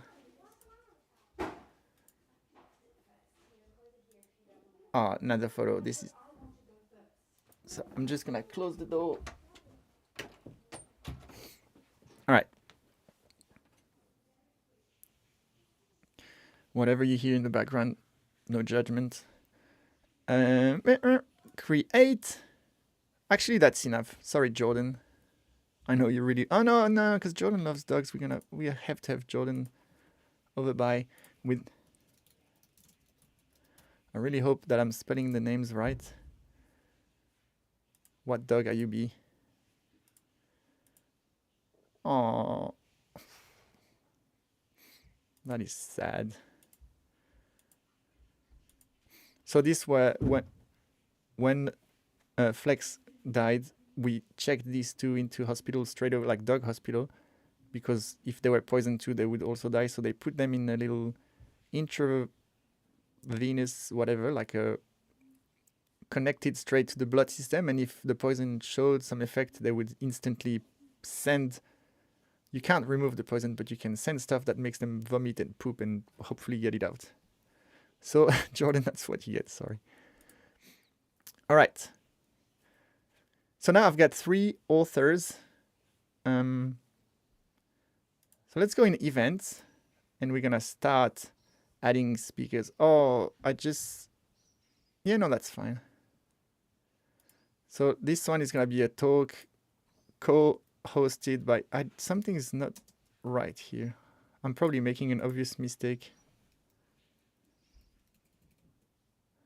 I'm going to get yelled at because I'm doing something that makes it look like Keystatic is broken, but it's me doing a mistake.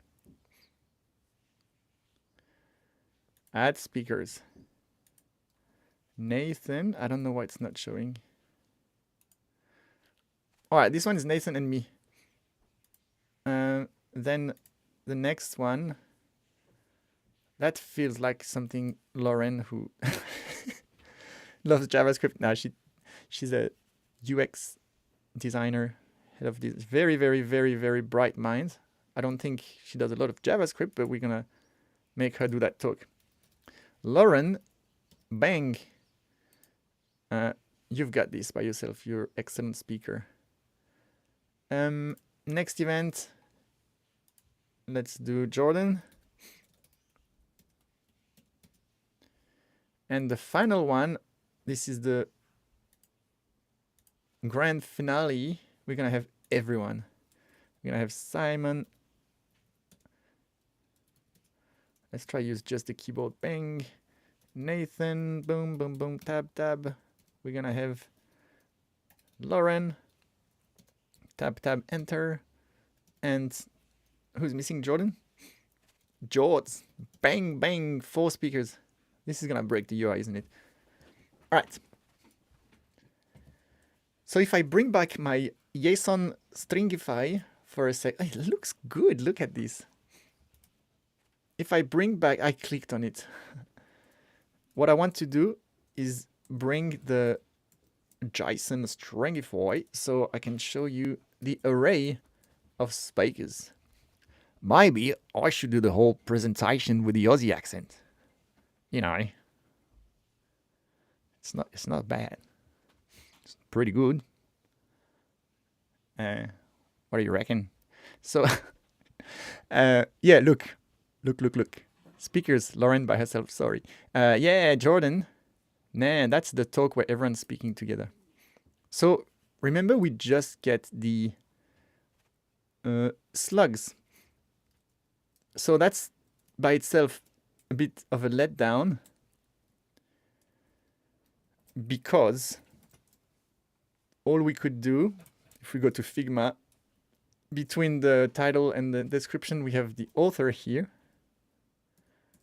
Let's go do that. So that's the title. Let's go here and put a comment. So we're gonna have a flex container because we have 2 things, and it's a item start align, which is the default, so that's fine. But then it's an array. So let's have an ordered list here, which is the, yeah, well, don't spoil it. Okay, N3 dot, is it authors? See, I do not trust that thing. And see, it's speakers, it's not authors. Entry.speakers.map. So for each speaker, don't give me a type error. Actually, does it know what a speaker is? No. We're gonna have an li with the speaker slug and the speaker name, yeah. Except it's not name, it doesn't have name. No, it's just speaker. That's the thing. A speaker is just the slug, so it's a string. So all we can do is show that. I mean, it's not bad, yeah? But we want the image and the name, not just the slug. But also here, I'll go class. The UL is going to be a flex with the gap of 2. And when I say 2, what I mean is go inspect that one and check the space. 40, so it's 10. See, do that for every time you have 2 elements, check the spacing, do it right, and your design is gonna look awesome. So it gap 10. So now we're still gonna just have the slugs, but at least the spacing is right. And for the vertical spacing here, we have 12. So it's 3. Easy peasy. So empty 3, that's for the UL, and then the 4 stuff. So now we're going to fetch the data for each author for each of these talks. Does it make sense? Remember how we use the reader to get all events? Yeah? And then here we can do that thing. Const. How do we want to do this? Because we have to do it on the server, we can't do it in here, like in the loop. We need to prepare the data. So we want const speakers. Oh, event. Okay, I'm not gonna. Oh, wait. Oh god, if that works, this is freaking sick. If I can do that and it fetches the... No, there's no way that's gonna work. If that works, this is mental. Yeah, no, it's still just... I was gonna say if it fetches the related elements and their entries, that would be game changer. Because that's the only like friction is once you have that, basically what I want to do, let me comment it and let's chat. Something AI do it. For each event, read the speaker data from the speakers collection. Yeah, show me what you got. Await that promise.all. Yeah. Oh my god. All events map async promise.all. So speakers, we get the speaker, even the entry speakers map. What? Why is it double? Await reader collection of speakers single. No, it's just like it's gonna go down the rabbit hole.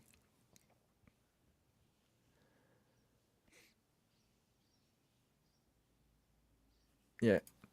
I'm gonna get rid of that and I'm gonna try it from scratch. All events with speakers. Is that what I gotta do?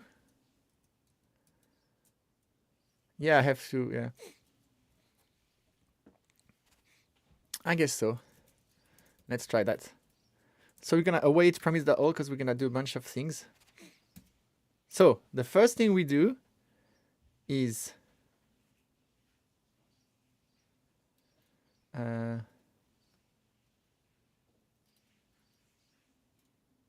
const reader await reader. I don't want to read this stuff because it confuses me. Reader that collection that events that all, and then I don't know if I can map after the const events equals that, and then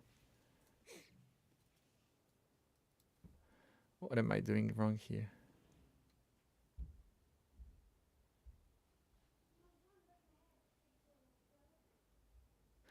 Okay, I'm terrible at JavaScript on live stream, so let's just get what we had. Delete, delete, delete, delete, delete, delete, delete, delete, delete, delete. Okay, I want this. And then const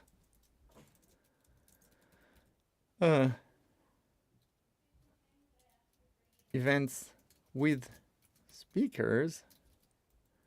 Call them all events so we can equal await promise that all.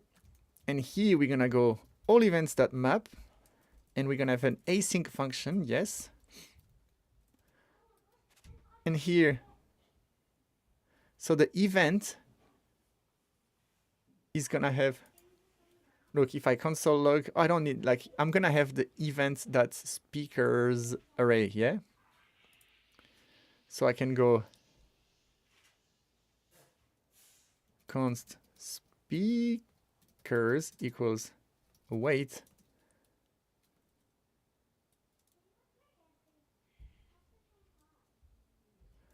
Now what?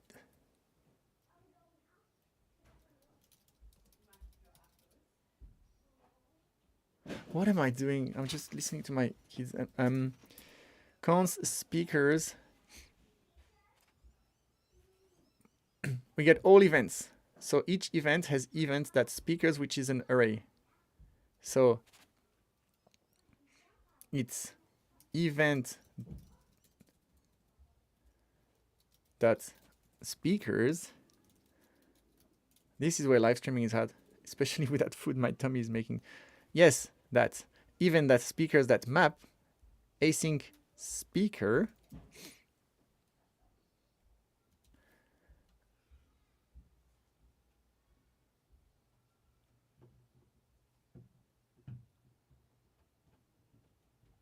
okay, so all events has a slug as an it's entry. Got it. Event that entry that speakers that map, and then we have a speaker which is just a slug. It's literally a string slug. And here I can go const speaker. Yes, that's it. I don't know if it's right, but for the entry or for the speaker, I can await reader that collection, that speaker that read, and pass the speaker slug. Yes. Speaker.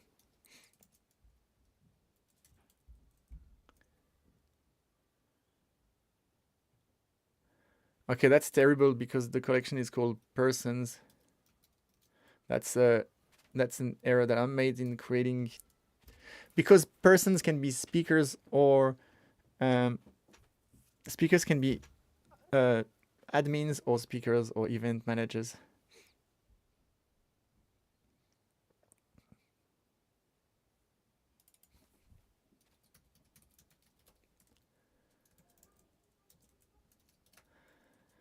All right, so basically I get all events, then I get the slug, and for each I get the speaker, which now is the actual object.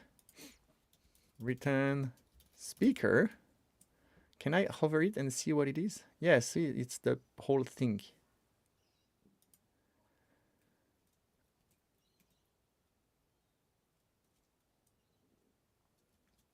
And basically, now what we want to do is replace the slug entry that speakers with the actual array of speakers.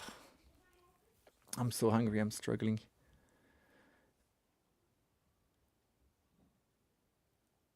I've done this in my sleep 20 times, but right now it's a bit tough.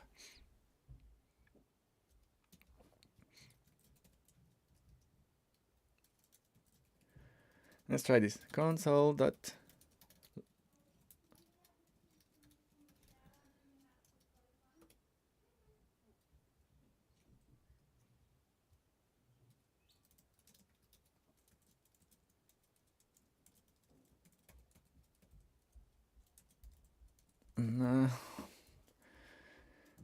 Struggle Street.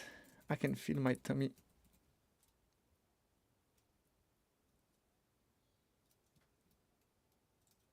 Is that what is missing? Oh god. I feel like if I start again, I'm gonna get it first try. Sorry. I have all events. And basically I want to... What's for lunch?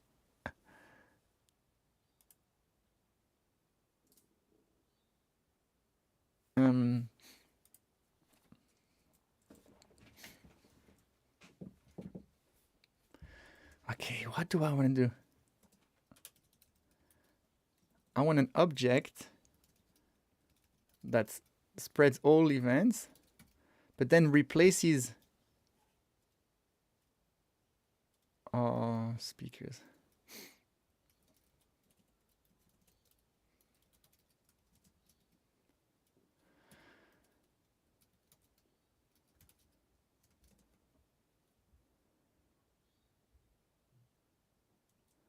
But I need to await it, which is... no.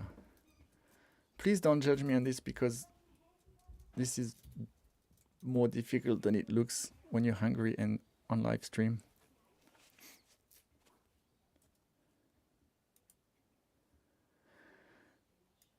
I've got all events there. But what I want is all events with... I'm going right in circles.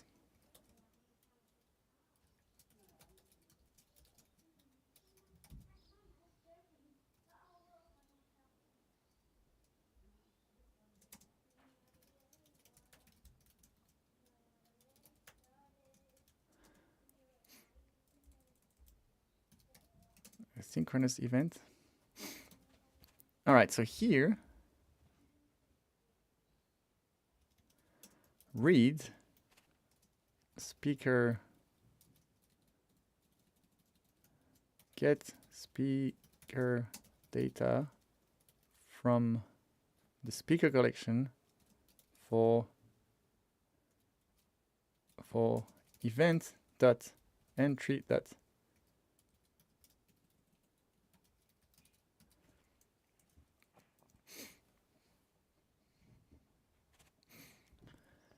count speaker, promise entry the speaker's map, async speaker. Come on, do it for me.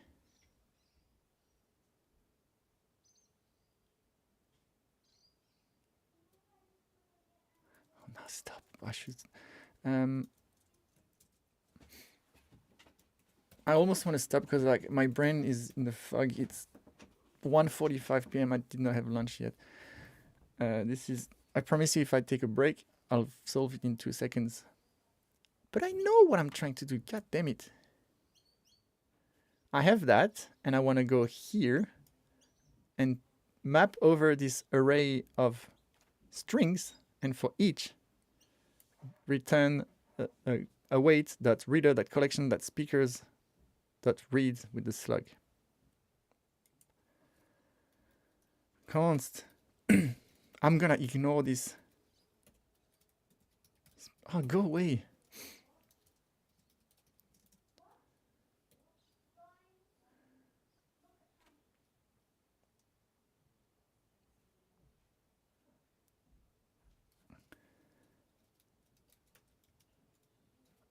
Like VS Code is doing it's just putting stuff oh my god, go away.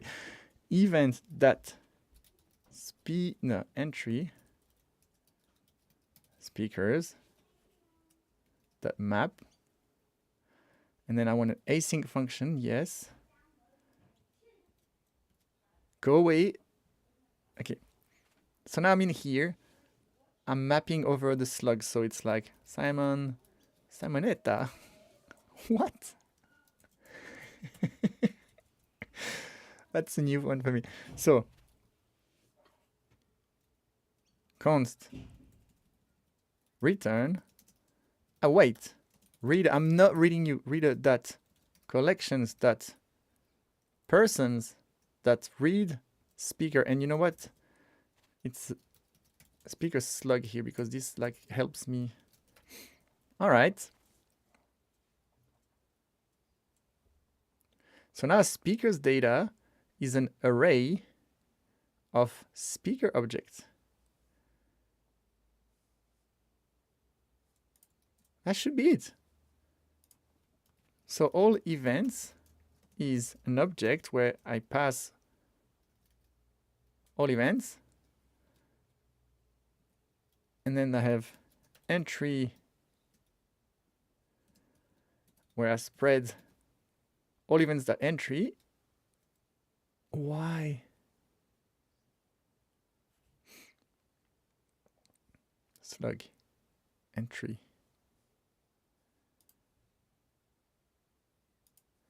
Okay, I'm not gonna do it in props. I am useless right now. If you're joining, don't get me fired. All events with speakers. I've got the speakers data here.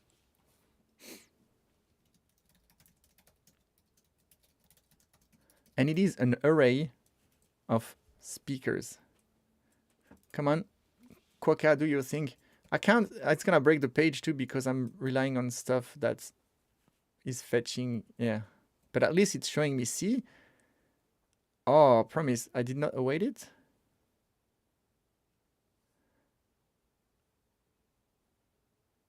Yeah, because there's multiple, that's why there's multiple promises, so I need await. Promise that all.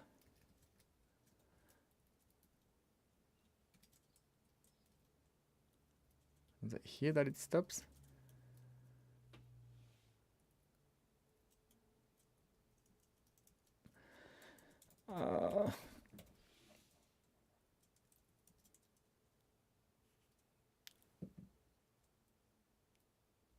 And here, that's where I return the stuff.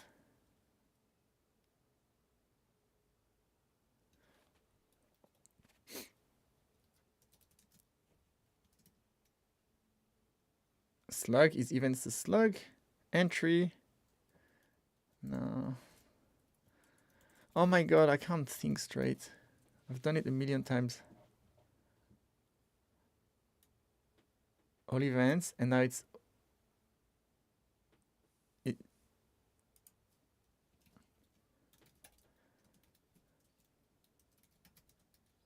oh my god. All events with speakers.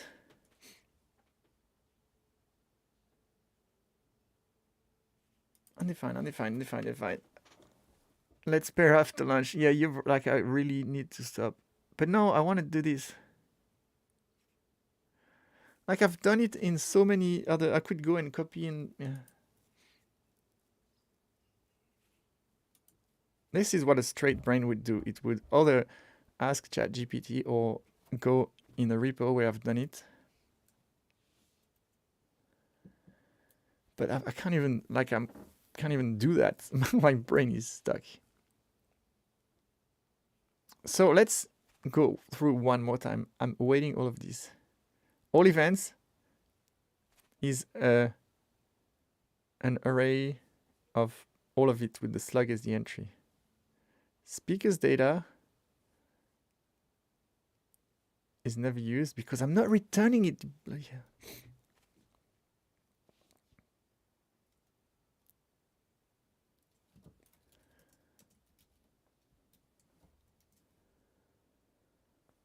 Was all it was?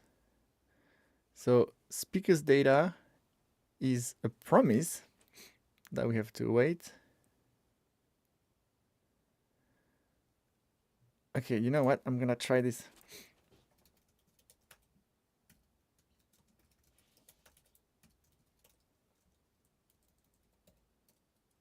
I literally reached the point where I can't type. All events with speakers. The page is still probably gonna be broken, but maybe not. So the next thing I'm gonna do in the events page, which is where I am, you see how busted I'm gonna take all of this, comment it out. Of course I can't because there's a comment in the middle.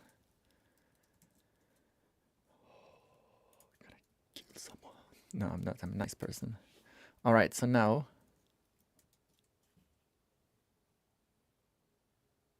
yeah, so I'm still returning some async stuff.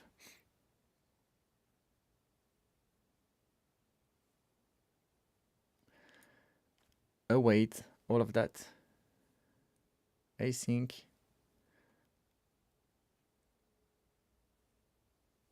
Do I have to await this? My god, I don't even know what I'm doing anymore. Let's just await everything.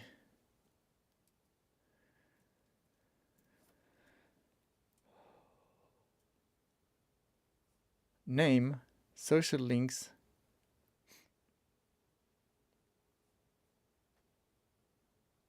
So that's just the speakers actually.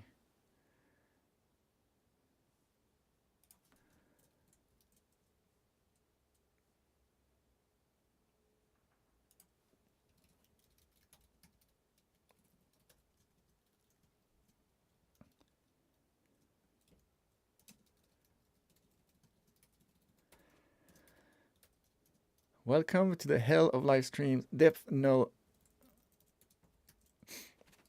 I could have solved this in like 5 minutes if I took a break. This is now silly. Okay, so what I want to do is refresh that page and then look in the terminal what I got. Yeah, so it's a promise that's not been pending awaited.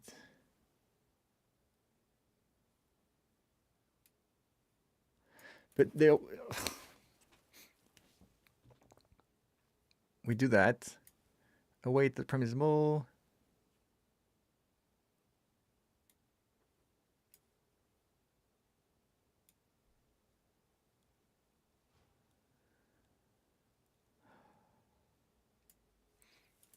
Bloody hell. Now I'm angry.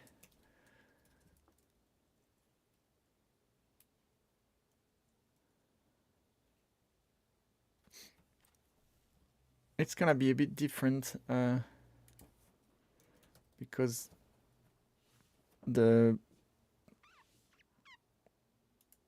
it's an old version of and I didn't even write that. Let's try the page index page.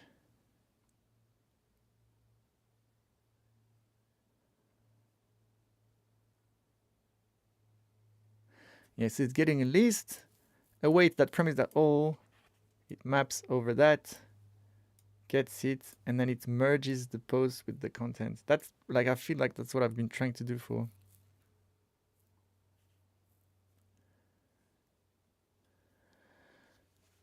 And no one can help me because, yeah, it's like we don't have docs or anything. I refuse. It's terrible, but I refuse to stop, which I will probably regret in an hour.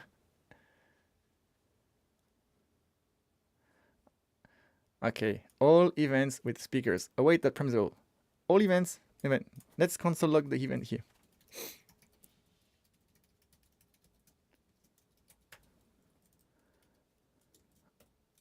I just want VS Code to just stop trying to help them now. Ah! I've entered like brain dead debug mode.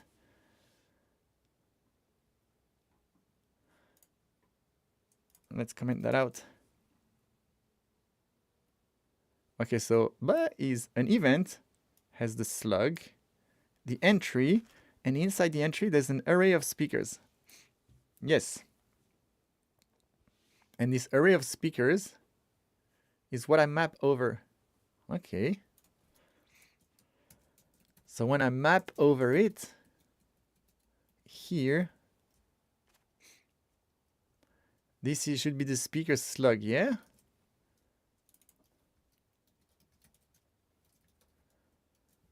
Show me the speaker slug.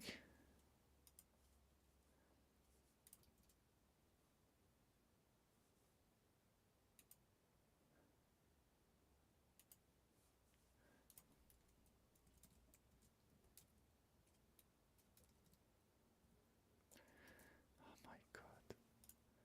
Struggle is real. Yes, speaker slugs. Yeah, it's always 1 because it maps. Okay. Yes. Cool. So what's wrong with returning that? So speakers data.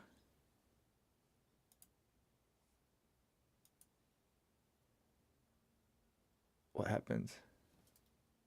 Did the stream stop? No, it didn't. I saw something jump. So this is my data, Farad. I know.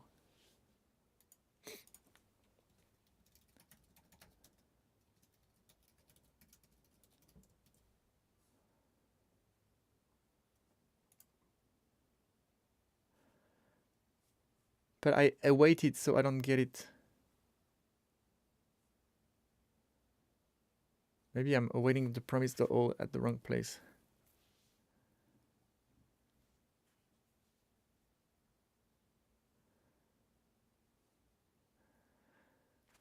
Yeah, because I'm trying to access it before I awaited all of it.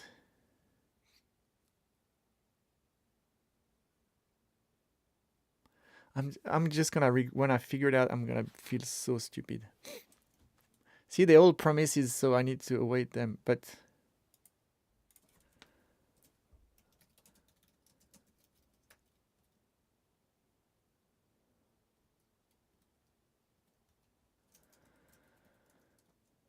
it's an array of promises, and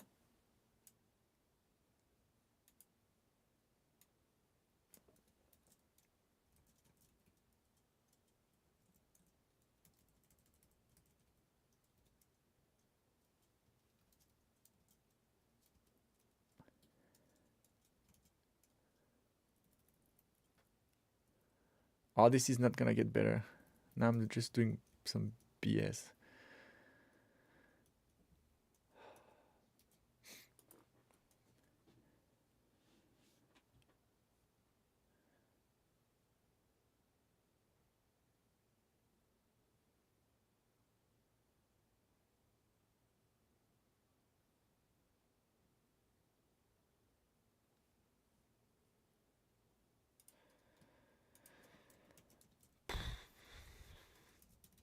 I'm gonna die right now.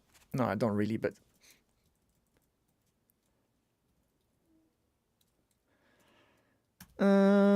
what a terrible use of my lunch break. I think the team's having a team event to team lunch, and I'm doing this.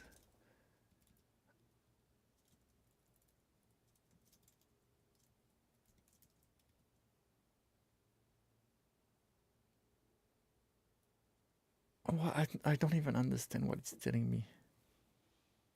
It's telling me what I have up there. I'm sorry, I'm brain numb. I'm gonna start again.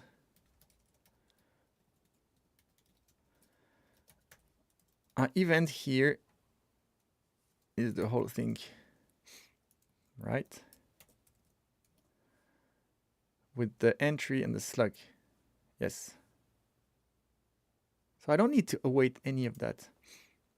The await needs to be inside here. Oh, go away! Farad, it just, every time I have a train of thought, it like tries to put random stuff in front of me.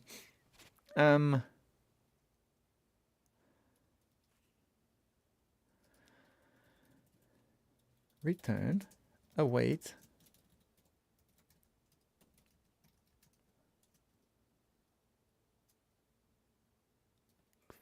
Go away. Like, this is too much. This VS Code, autocomplete, AI. I loved AI until today. Now I'm hating it. Event. So I want to await premise all. I'm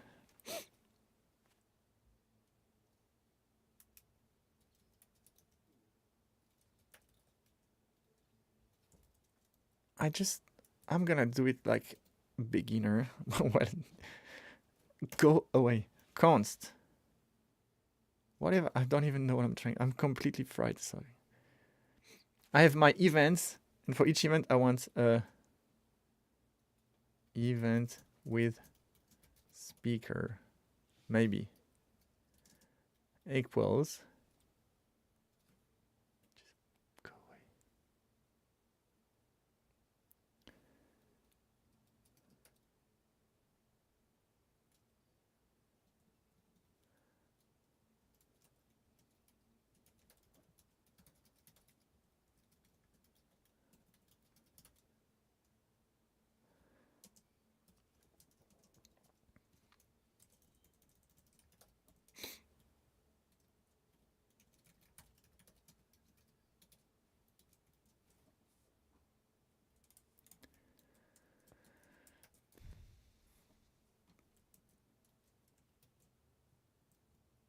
Okay, I've got my speaker slug, yeah.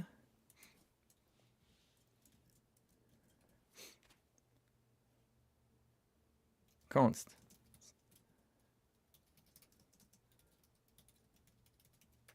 Go, I don't want to read any AI. Collections dot persons dot read speaker slug, and I need to await this. But because I await a bunch of them, that's, first of all, it needs to be async here. But I need to await all these promises here. Wait. Oh, shush, dog. You're gonna send me.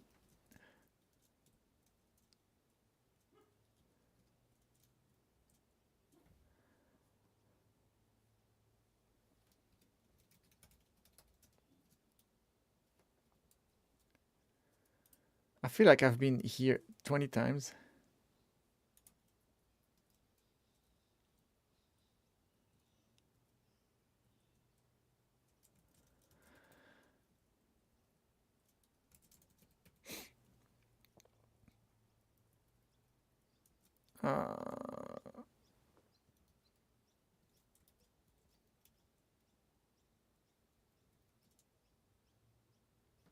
What? Okay. Can I console.log here? Event with speakers? I still don't know left and right for my an array of undefined, undefined, undefined.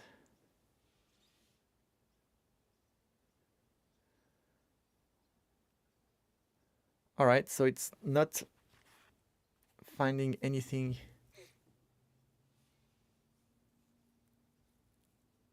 Because I'm not returning anything.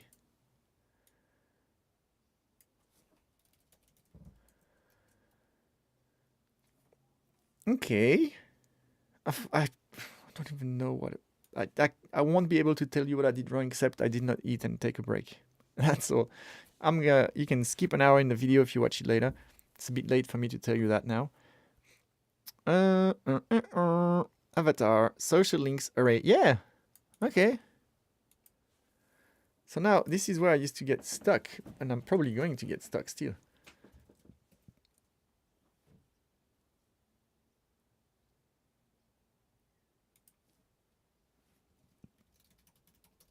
I feel like it should work. And I don't know. Yeah, I think I know. I was, instead of awaiting here, I was awaiting at the top level, and that was not because the map shouldn't be await. No, anyway.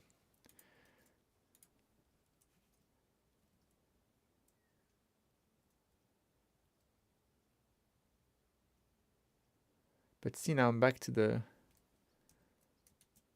it's gonna be symbol. Yeah. So that event with speakers, it's actually not events with speakers, it's just the speakers.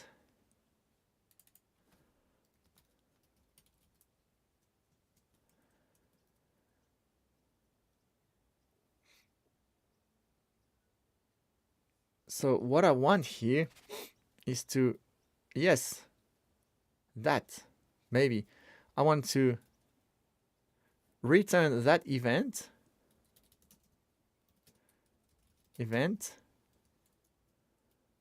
but then event.entry, I want to spread all the event.entry. What? I can't just do that. It's entry, spread, even that entry. And then for speakers, I want to replace it with that, which is kind of happening. Let's call it, to be clear, with speakers data. The speakers is going to be speakers data. I can feel it. I can feel it. But it's still going to be async. I'm so close, but so far away.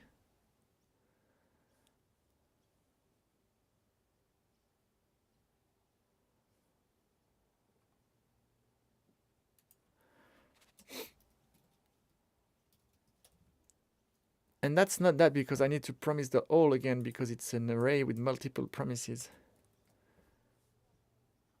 So I feel like I'm gonna, if that doesn't work, I'm gonna destroy everything.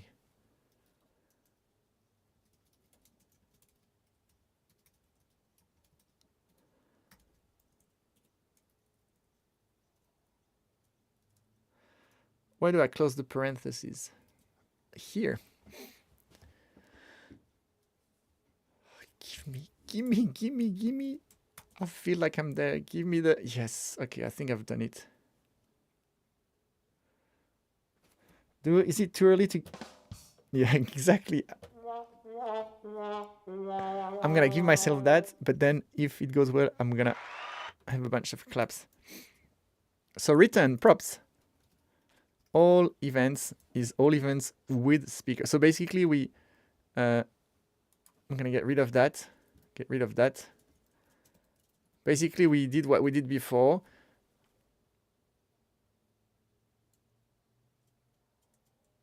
I'm not gonna get rid of that first one. I feel like I could have done it in one go, but we get all the events, and then we kind of append the speakers by looping over, getting the speaker slug, and then awaiting the collection read from that slug. And then we kind of spread the event. So it's all of the event, but then we replace the entry with all of the entry but that. So we should still have the slug and the entry, which is a big object. And if I change that to console dir, and I go depth null, but why would I want this? Go, I can't even see what I'm typing. Depth null. And now I'm gonna make this big and big on that. I'm gonna clear it. I'm gonna refresh and look at this. Da da da da. Da da da da da da da. Look at this. Array of events with everything. Shh. That's beautiful. I've done it in about 16 hours and 7 days. But now I can get rid of that. I can return that. I can go in my front end where instead of console logging, we could have looked at this. I'm so sorry. Do not blame this on Keystatic or on my brain. Just blame it on the demo gods. Keystatic is great and I'm great, I think. So that's not gonna work really, because now why? Oh yeah, it's gonna work. It's just yeah, that's what we want. That is wrong now. Thanks TypeScript, because now this is not a slug, this is the whole thing. So the key can be speaker.slug. Tell me there's a slug.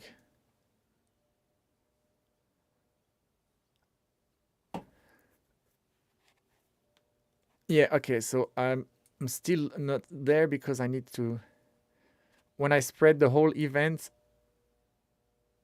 no, event.slug should be there. Yeah, event.slug is there. Ah, but it's not event.slug, it's speaker. And now when I get a speaker, it doesn't have the slug. Because I went that read and that read. So, you know, if I need it, and I do need it, what I can do is here.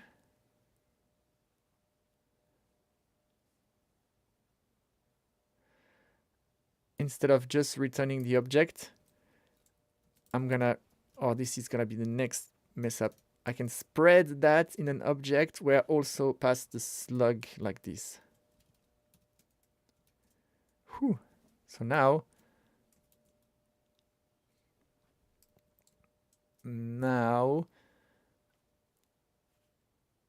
yeah, okay, speaker that slug, and here's speaker that, let's go with name to start with. Oh my God, finally we're getting somewhere. Look at this. I'm so sorry. So Simon is there. Now you can notice that it's the real name. Yeah. Why is the whole thing a link? What did I do wrong? Okay, let me check the comments. I want to see if you, I'm going to clap myself. Yeah, Nathan is still here. Woohoo! I agree. This needs to be bigger. Woohoo, indeed. All right. Ladies and gentlemen, I'm going to fix the link. I think I wrapped the whole thing into a link tag. Yes, I did. Yeah, because before I just had the name. So we're just going to wrap the H2 like this. And look at this. Class name, hover, underline. I don't know how good it's going to look, but it's kind of like, it's cool. I think it's kind of, it's got that. It gives you feedback, and it's got this like bang, systemic, mechanical boom. No fluffy, soft animation, just like, but we could have the whole card animated. I just, again, forgot that there's a design, but. So now, let's do something cool. The next struggle, let's get the image. I am so glad that I kept the JSON stringify stuff here. So see how I've passed the slug here. Actually, for consistency, because when I do get all, the slug comes first. So in here, I'll put it first. Just so the slug comes first in the speaker. See, so it's like here. So avatar is just, see, avatar.jpg. They're all going to be called avatar.jpg. Which is weird, right?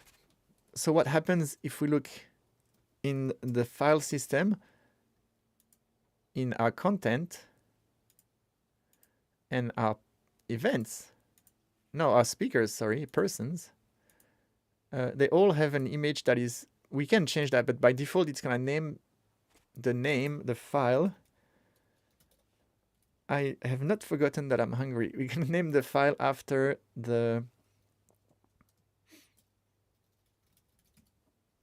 oh my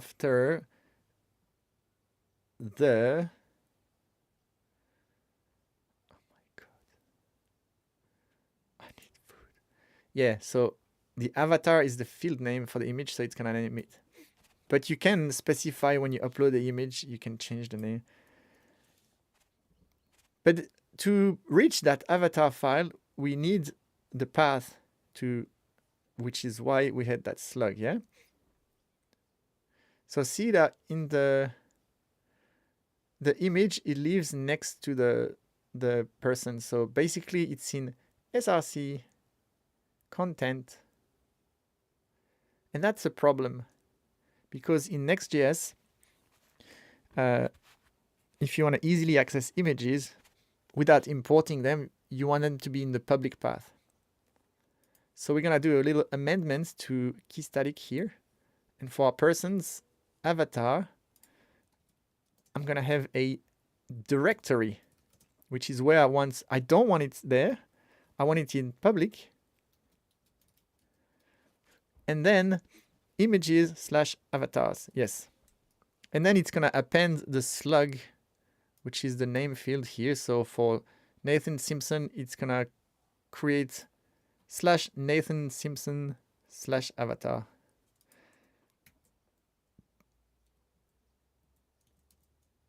So if I go back in Keystatic now and I check my persons, the image is gone. And the reason it's gone is I'm gonna have to refine that image. Oh my god, first try. I'll do one to show you what happens. Okay, now I feel a bit comfortable again. Oh, I feel hungry, but at least I'm not struggling with code. So now in public images, avatars, we have Jordan, and then we have this avatar. So basically, what I can do is I'm gonna grab the other three. I'm gonna alt click and drag them inside avatars.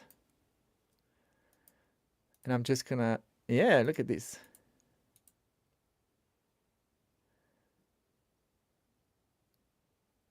Did that do it right? I guess so. So now because I've created the, and actually I should have moved them instead of,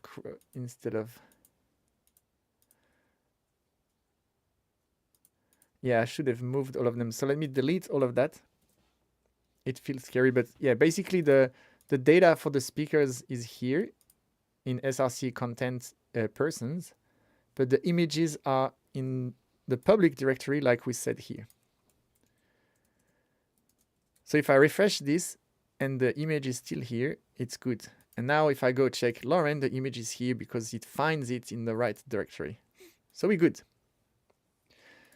So that change, what it does for us is now we can, it's still gonna be the same name, avatar, but now we can use the slug and the avatar to construct the path. So look at this. And then I will stop the stream after this, but this is gonna be a nice place to stop. I'm gonna import image from next image. Yeah. And then in our authors UL here. So right now it's just li with the speaker name. We're gonna wrap this in a p tag. I don't think, some people may think, oh, it's a bit bigger here. No, it's just text. It's like a paragraph tag. I used to use spans because it's inline, but it's by, yeah. P tag will do. By, brand. So now it says by. Now we need to have a class name of flex. And it's gonna be items start because it aligns to the top, which is the default. But we want this gap of 12 here. See the 12? So it's 3. So here we want a gap of 3. Remember, be a professional spacer and you'll be good. So now, next to the image, by the way, this is font text SM, font medium. And then this one is gonna be text SM with line height 1 and font semi-bold. So let's do that quickly.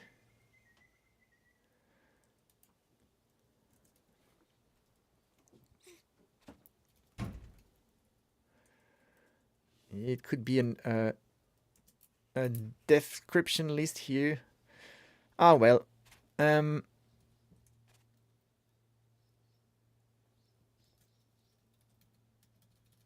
YOLO. So this one is text SM, none for no line height, and font medium.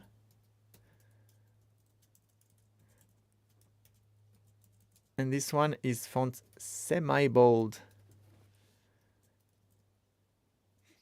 Would you look at this? And that's probably a gap of 4. Come on, just, I would always, when there's 2, I would go empty 1 here. Yeah? But just because I showed you before, you can do it like this. Now we have a little gap. It is subtle, but trust me, it is there. See the little empty one, which is 4 pixels margin, which is perfect. And I will undo that because it's only if you only use that really if you don't use grid or flex gap, and then you have more than 2 elements. If there was like this and you wanted the space, you instead of doing empty one every time. The reason I tell you to avoid it is it's got this specificity thing where if you try to change the margin on the child, you will get guarantee will be like, why is it not working? And then you'll check the path in the configuration in your config file and you restart the server, and then you'll realize it's the parent div. I know you want me to stop talking and you want me to give you the avatar. So the people ask for it. Here it comes. Image src equals question mark alt equals. Oh, let's do something cool here. Avatar for, yeah, come on, you can autocomplete this. Basically, it tries to autocomplete until you say, no, I don't want, yes, I do actually, but not 40. Rounded full. That is bold from you to guess that it's rounded full because it's actually a squircle. And the squircle has rounded radius of 12. So no thanks. So look at this here. We're going to do that. The path is going to be public. So you can skip public. Yeah. And you start the path with relative to the public directory. So it's images, avatar. No. Yeah, avatars slash, and then this is the slug. Yeah, so I can go speaker.slug. Yes, and then we gotta go slash, and we know they're all called avatar.jpg, but actually we don't because it could be PNG or we could have changed that. So instead we go entry, no, speaker dot avatar. And because it's not required, there's probably issues there. We might make them required or check and have a fallback image and stuff like this. I'm definitely too tight to do this now. But look at this.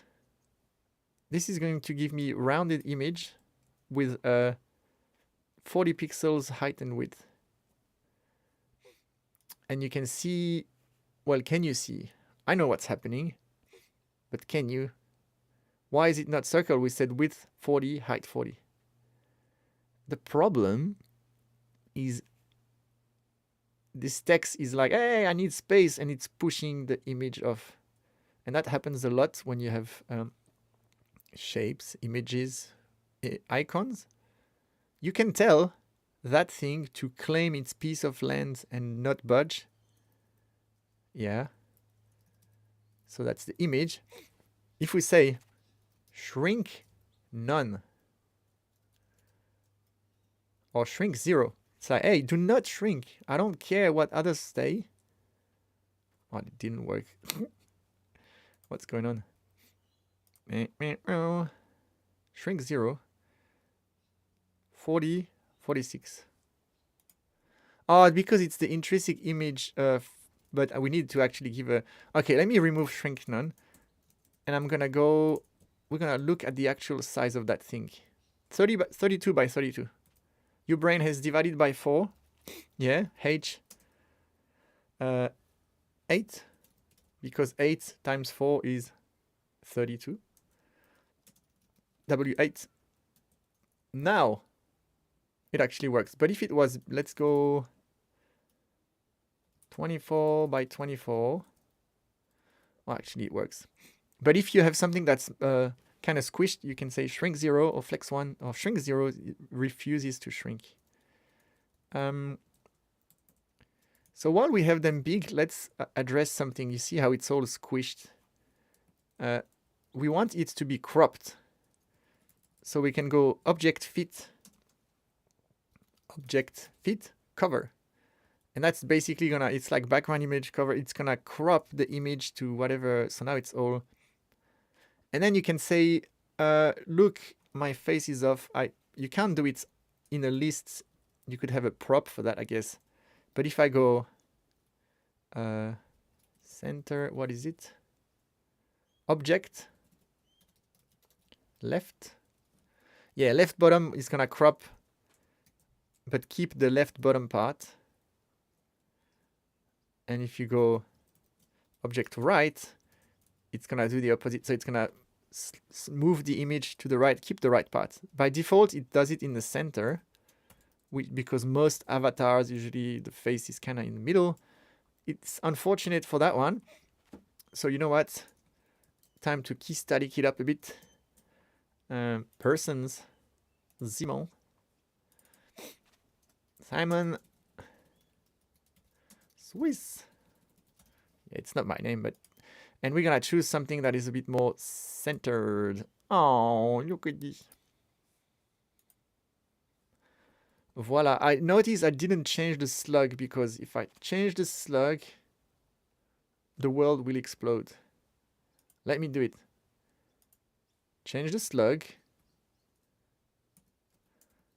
Refresh the page. And then there's nothing, undefined. And the reason is the slug, if I go in a talk where, let's go to talk event. Oh my God, there's events and talks, I just realized. Forget it. But basically, I think I've created events when I meant talks. Oh no, because I changed the dates. Oh, I don't know what I'm doing. This is too late now, but look, in here for events, if I choose one that has multiple speakers, it's called Simon here, but the slug doesn't exist and it did not update to that. Yeah. So now if I update it manually, it should work again. Only on the one that I updated. So be careful if you have, we should probably find a way to make them unchangeable.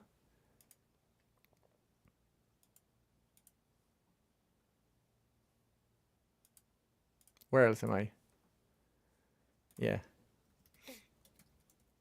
So I'm doing it manually, but you can also go in the admin UI and you could have gone, oh my God, you could have gone in here and reconnected you could have gone in events and then go there.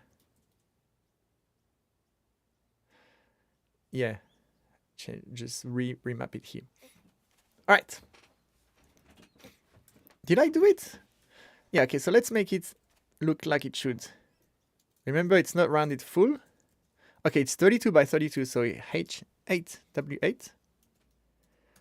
And then the roundedness is 12 pixels. So what do we have? What? 6, 8, 12. Rounded XL is the sweet spot. Now they look rather small. Maybe it wasn't intended.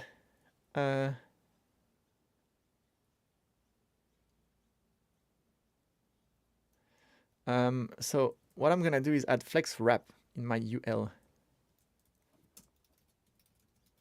So it doesn't try to squish everything. Now it's not gonna look great either.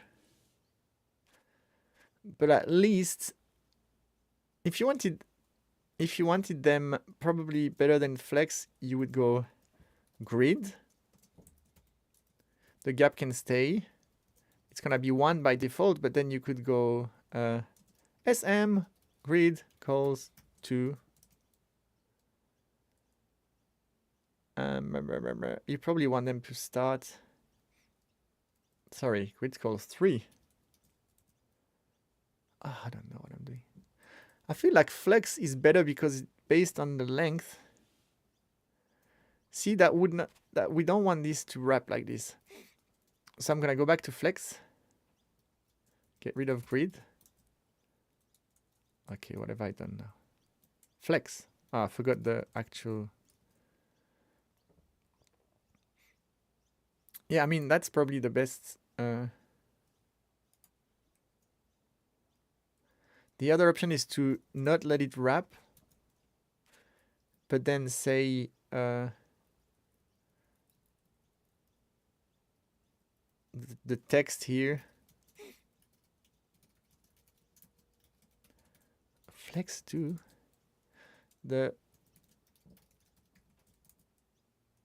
Yeah, no, it's not gonna be good.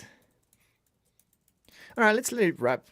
And we just tell the people to not put 4 people on the talk. Or if there's a, see, like if this design had 2 more, it would also look pretty dodgy. So I'll go back to flex wrap. Notice that I was gonna say just I've put the class at the end because I knew it was gonna jump with the prettier plugin. So now what's happening? Flex wrap. Ah, God, it's here. I am tired. Flex wrap. All right. So see how it feels completely all like there's less space there than the next one. So if you were to do that, maybe the answer is to have a scrolling stuff or only show the first 2. But if you wanted to display all 4, I would switch from gap 10 here to gap x10 and gap. Well, if I just have gap x10, there will be no gap vertically, gap y. And then the gap y would be much smaller, like 2 or something. All right, let's go 6. Yeah, see, that's a little, maybe even 4, I don't know. Basically, you want, and you would probably also increase the, like, you need to revisit the hierarchy so this feels more like a unit of stuff for your brain, and then another one.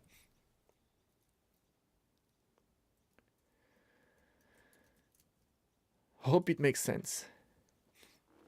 But the solution is maybe would be to come up with these little stacked avatars. I think we have them in the blog demo. Blog. Oh no, because we changed that. Does it still have the avatars? Yeah, see that. You would have stacked avatars and then the joint names. Like you need a story. This is at this point it's a design thing. It's not like how do you display that. It's how do we display 4, and the answer is little stacked avatars, or maybe you would do that. Slice 0,2 to only keep 2, and then you would have and x more. Yeah? I'm giving you good ideas here. So, this is what we've done. It's not earth-shattering, and it's definitely taken much too long to do the avatar stuff, but hopefully that's useful. So now we have SydJS, homepage, with the real colors, the fancy hover, and then if we go to events, we have the list of all events, and the idea is to next add the event image, but it's nothing, it's like an image on the top right. So this, let me draw a rectangle. Can I draw a this is a flex container, and you have flex part 1 and then flex part 2. The gap we already have, and that's about it for this page really. And add the same stuff, and then the actual, yeah, that's the event page. And then if there's a video, we could add this video play. There's lots to do. I've done something really weird in this live stream is I created talks, but they were actually events. This is one event. ThinkMill takes over. And then it has multiple talks. Basically, I created this page, all the events, but with this layout. So I should have created one event and then 3 talks, and then let me tell you what I should have done if I was more sharp. I would have created these as talks. So here we would have 4 talks. And I can't really just move them because they have slightly different fields. And then I would have created one event which would have gathered all the talks. Oh, cool. I can create one without much effort. Because it's got no required field. So this event would have the speakers actually, that could almost be pulled from the... We could get rid of speakers on events because it would read from the talks, and the talks would have their own event speakers. So here is where the stuff would happen. An event would have multiple talks, like this. And then in that page that I've done, instead of mapping through the events, I would have... Well, no, because it's the index page. So this is the list of events. But basically, this would just be like the whole event, not just the talk. Yeah. And then we'd go inside here. We're going to have a 404 because we don't have the slug page. And here would be that page with the name, RSVP, the different talks, images. Yeah. So I've kind of made that events page with this layout, but I still think it's useful. I can like change it over later. I am definitely going to stop now because I'm absolutely thrashed. Oh my God, it's 2:40 p.m. And I'm gonna eat and then do some actual work implementing this. But I thought that was useful. I hope that you've enjoyed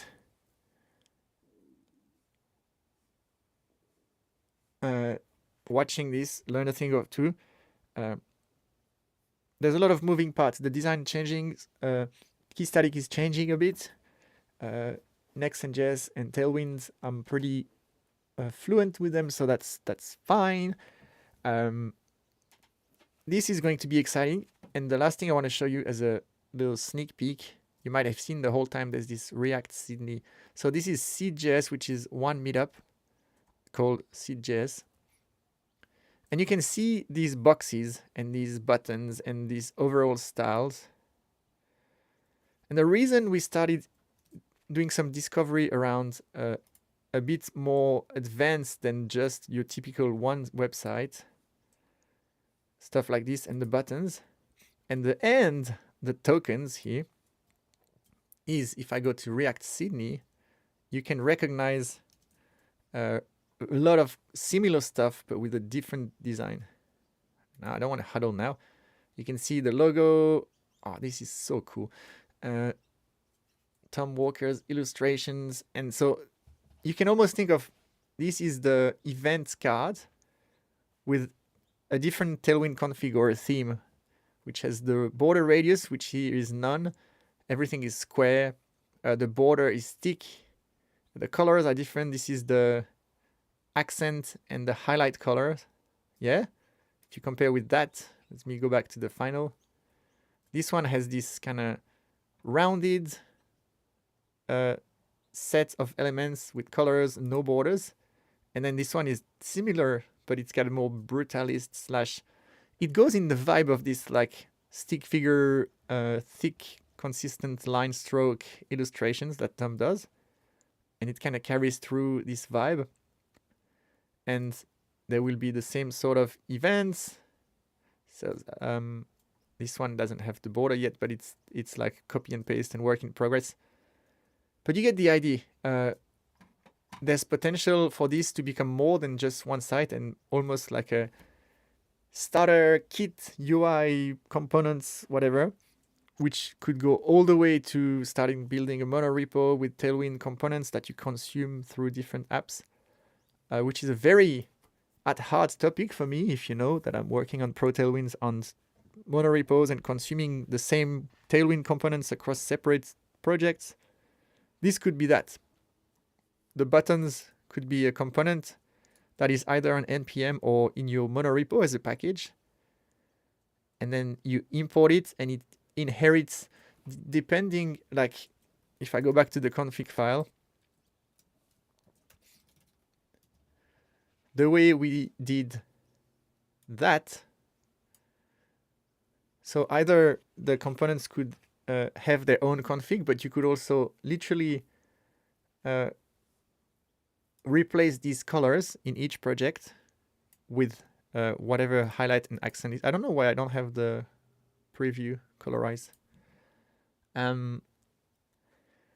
Yeah, you would pass a different config, or do like I do in the theme strategy, have CSS variables that define the,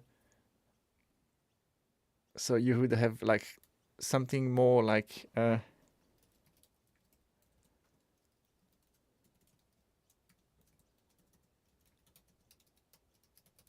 color highlight, and then you could have the same config in every project and you actually change the CSS variables.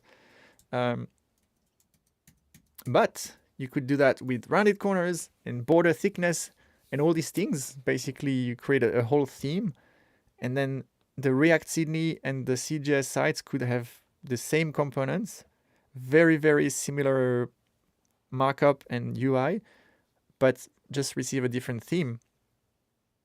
That's cool. Food for thoughts. Yeah. Thank you so much for watching. If you've made it through the struggle of trying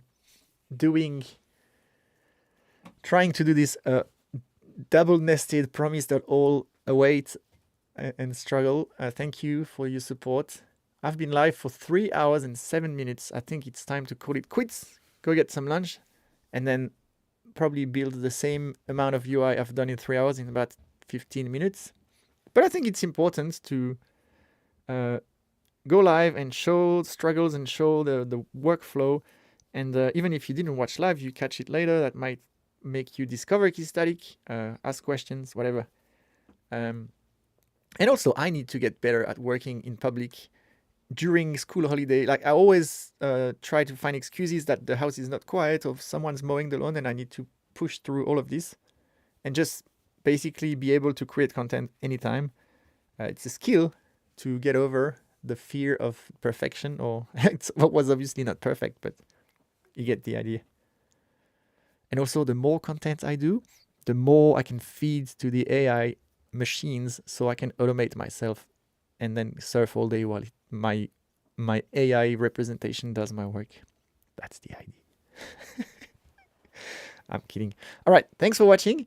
I will see you in the next one, whenever that is. Please, please, please reach out on Twitter if you have questions about Keystatic, about Tailwind, about my dogs, about anything. I'd be happy to talk to you. You can leave comments on that video that's going to live on YouTube or Twitter. And shout out to ThinkMill, who's behind Keystatic and also behind me having a job and a salary that allows me to do streams like this. Obviously, I don't know if they would love me to do 3 hours of struggle streams every day, but this is part of my job, working in public, working in the open. And with that comes some struggle sometimes. I still think you've learned some useful tips and tricks. And just tell them, yeah, hey, Simon's stuff is cool online. So I get to do more of this. All right, take it easy. I will find the finish stream button and call it quits here. See you later. Bye.